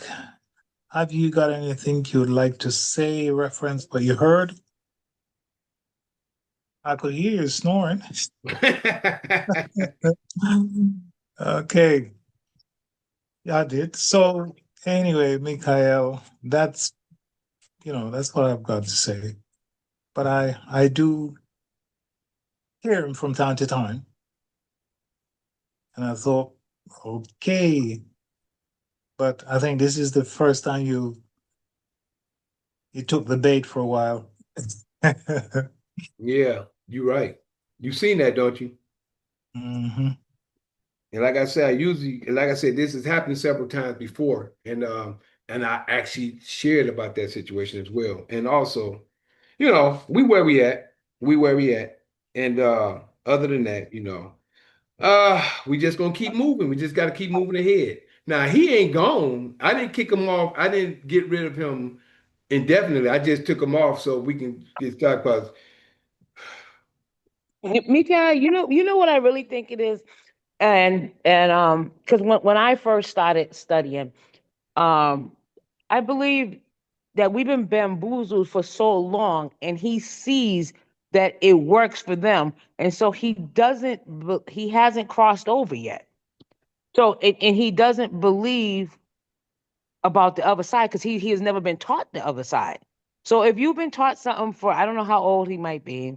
I mean, if you've been taught this for 40 years, in a year or two, you're still not going to believe some of this stuff until you actually do it. So has he done any? Because you said that you know him, but has he actually done anything? Has he experienced anything? Matter of fact, has he even challenged um the people who's been doing this to us? Has he even challenged them? okay, from what he shared, he said he made a DVD. I think because Cash remember this.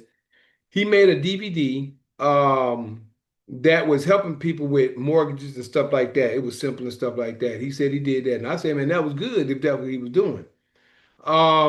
But this was in the earlier years, long before I came about, before me and him was dealing with each other, before we was really connected, before he moved to New York. He shared that at a time before, but no matter what, it's all still in the public. It was just that, like I shared earlier, you can't go against the law. I don't care if you public or private. The law is the law. So by you standing on the law and knowing the law, he gave information that helped the people out. So just no different than I told him a few minutes ago. I said, you ain't in your executive office, so how do you know what you're talking about? He said it had nothing to do about it. I'm telling him that it do. And if anybody on here knows the scriptures is the law that they're using. But the point that the whole thing is, and I don't want to, I sure hate to say it because he's not here, but the point that my point of view, as in what I come to understand, is he number one, he really don't believe in the Bible, no way, because I think he's a 5%er, and whatever way they think, because I knew a few of them when I was in Atlanta, whether it's 5% or not. The whole thing is, all I'm trying to share is for what I come to know is, and trying to understand is that from the beginning of time, the same breath and the same consciousness, which is universal consciousness, from then is still here today, which is in the breath we breathe. And in the breath we breathe, the Creator is going to give us, or the chosen that He chose, to give the knowledge to understand the things that's given. No different than the same people He gave the knowledge to distort this book. This is what I'm trying to get people to understand. The same knowledge to distort the New Testament and whatever that is distorted compared to the knowledge that is in here. Both of them is here.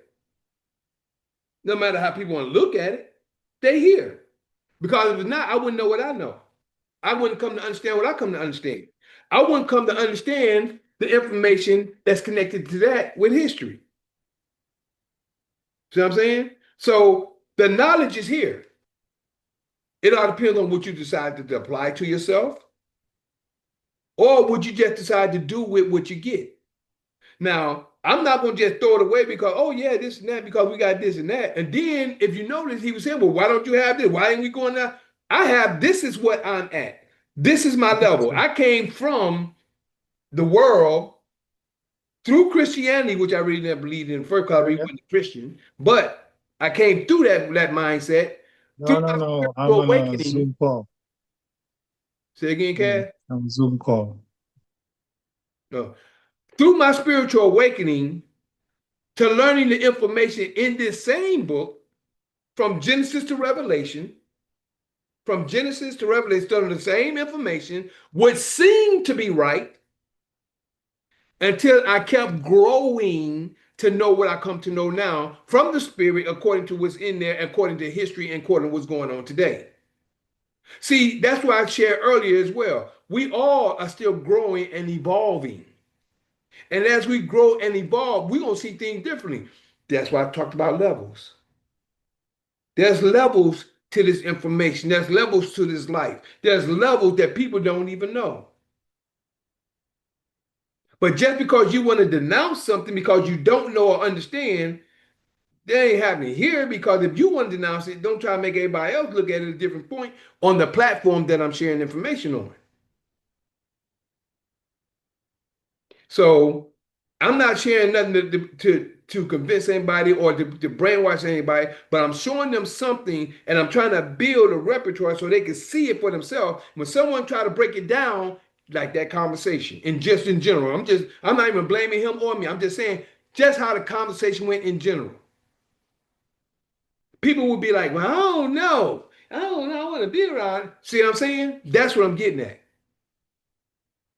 Because people can be in a certain situation, and just how, and like I said, I had the conversation before, and just how the conversation is going, people can be deterred. And like I said, this happens only so often. And like I said, I don't even believe it's him. I believe it's a spirit.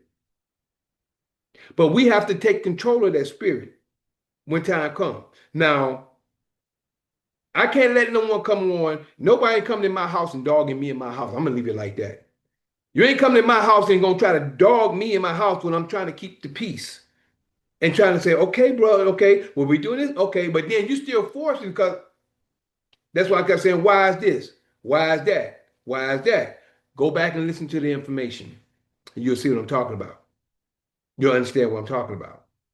It's all recorded.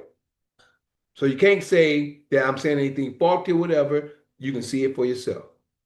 So other than that, I just wanted to share with y'all that I am that Mikael in Daniel chapter 12, verses 1, 2, 3. Yeah, that's me. Showing the holy people who they're really supposed to be.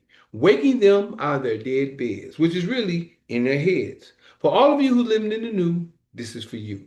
I'm the same Mikael in Revelations 12, battling that red dragon where Satan dwell, who deceiveth the whole world but prevaileth not, because the horn is blown without a doubt. This was prophesied for you to see, that Mikael is really me.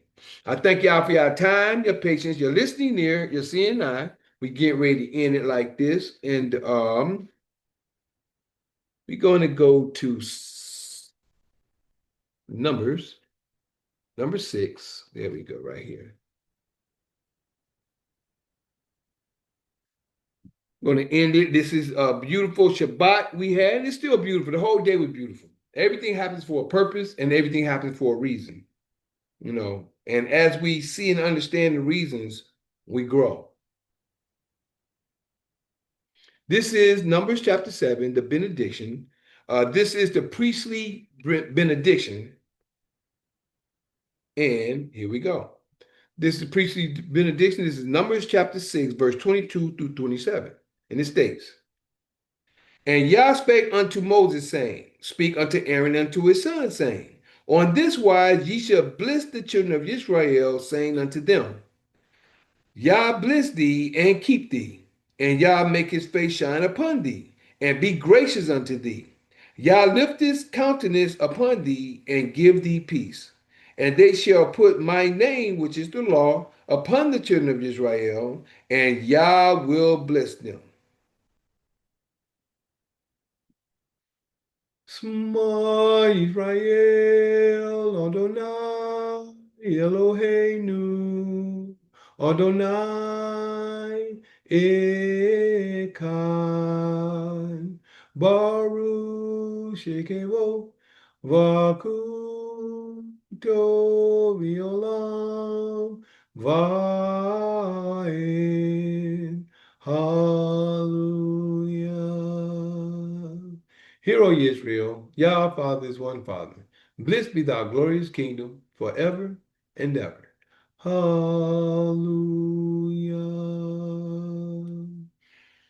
Thank you, Father, for the word. Thank you for your spirit. Thank you for letting us come to the knowledge of your truth, your information, and your understanding.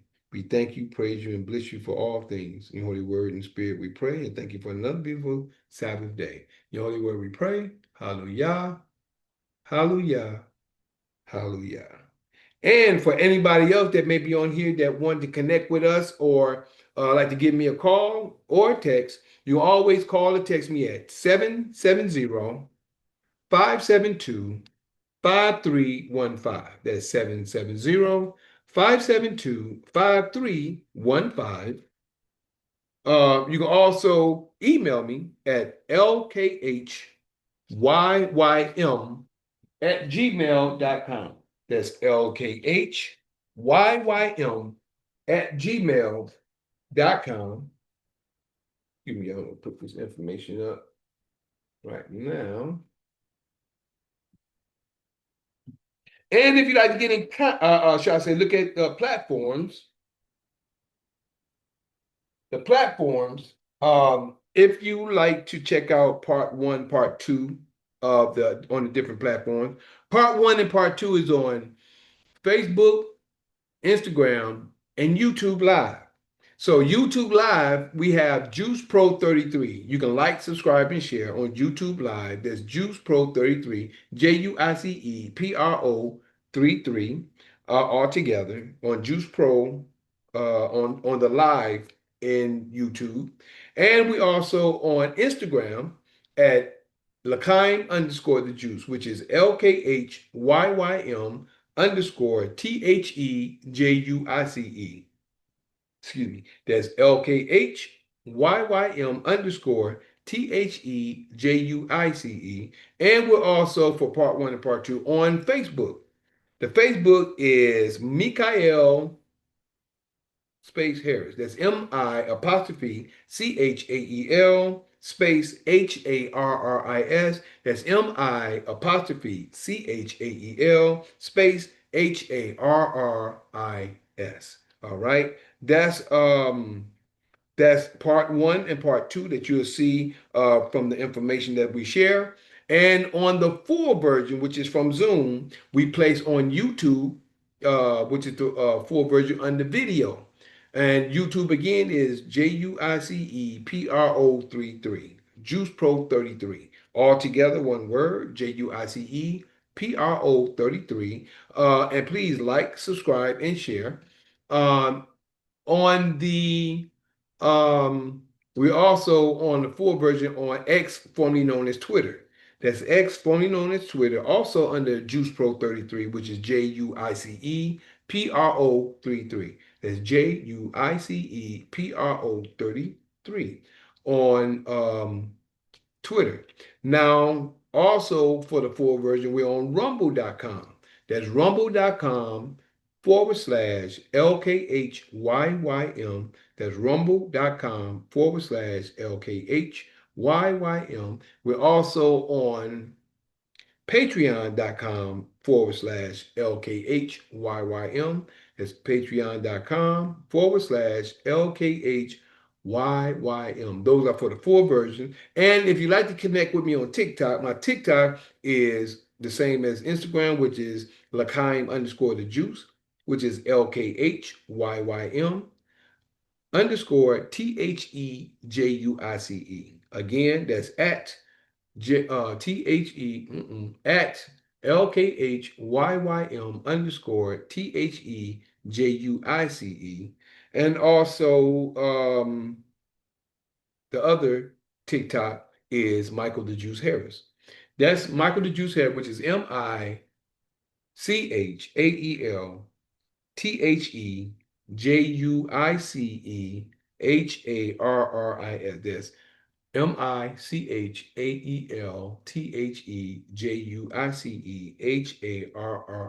Those are my two TikToks. And now, if y'all want to get onto the platforms on where we're at, and on Zoom, YouTube, Facebook, and Instagram, we're here we'll start with the first day of the week, or the second night of the week, really. But that night, which is Sunday night at 9 p.m., which is on Fight Fire with Truth. That's Fight Fire with Truth, Open Conversation. Fight Fire with Truth, which is Open Conversation, on Sundays at 9 p.m. And on Mondays, we're here with Mikael's Knowledge of Truth. That's Mikael Knowledge of Truth. And we're here on all those platforms at 9 p.m. on night after Monday, which is, they call Monday night. And then the next following night, we're here on Tuesdays. And if you'd like to get in contact with me, please connect with me first before or you have to have someone come in that brings you in on the Introductory to Sovereign Class of Knowledge. That's Introduction to Sovereign Class of Knowledge. This is where we're sharing with information on moving into the private. And we kind of touched on some of that today, rather. But usually I don't talk about that in the public because it's private. So other than that, there's Introduction to Sovereign Class of Knowledge on Tuesdays at 6 p.m. Eastern Time, all of them Eastern Time.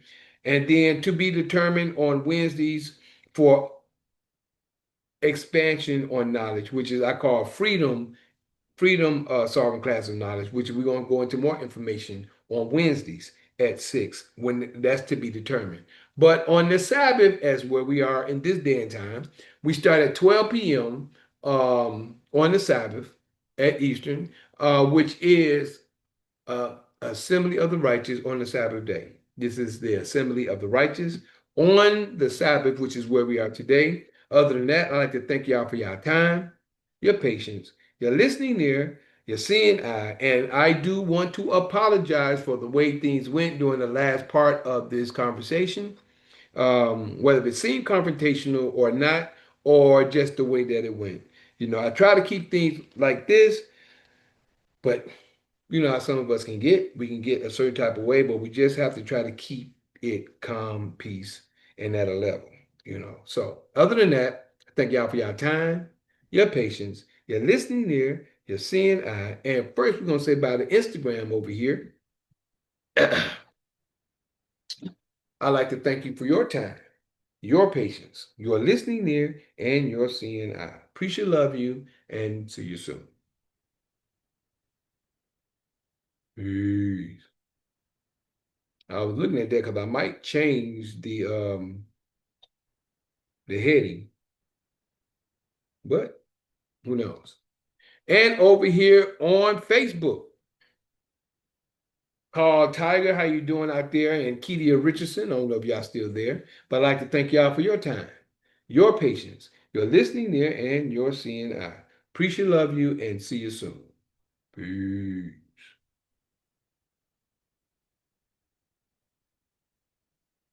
And over here on YouTube Live, the first thing I usually do, which I didn't do,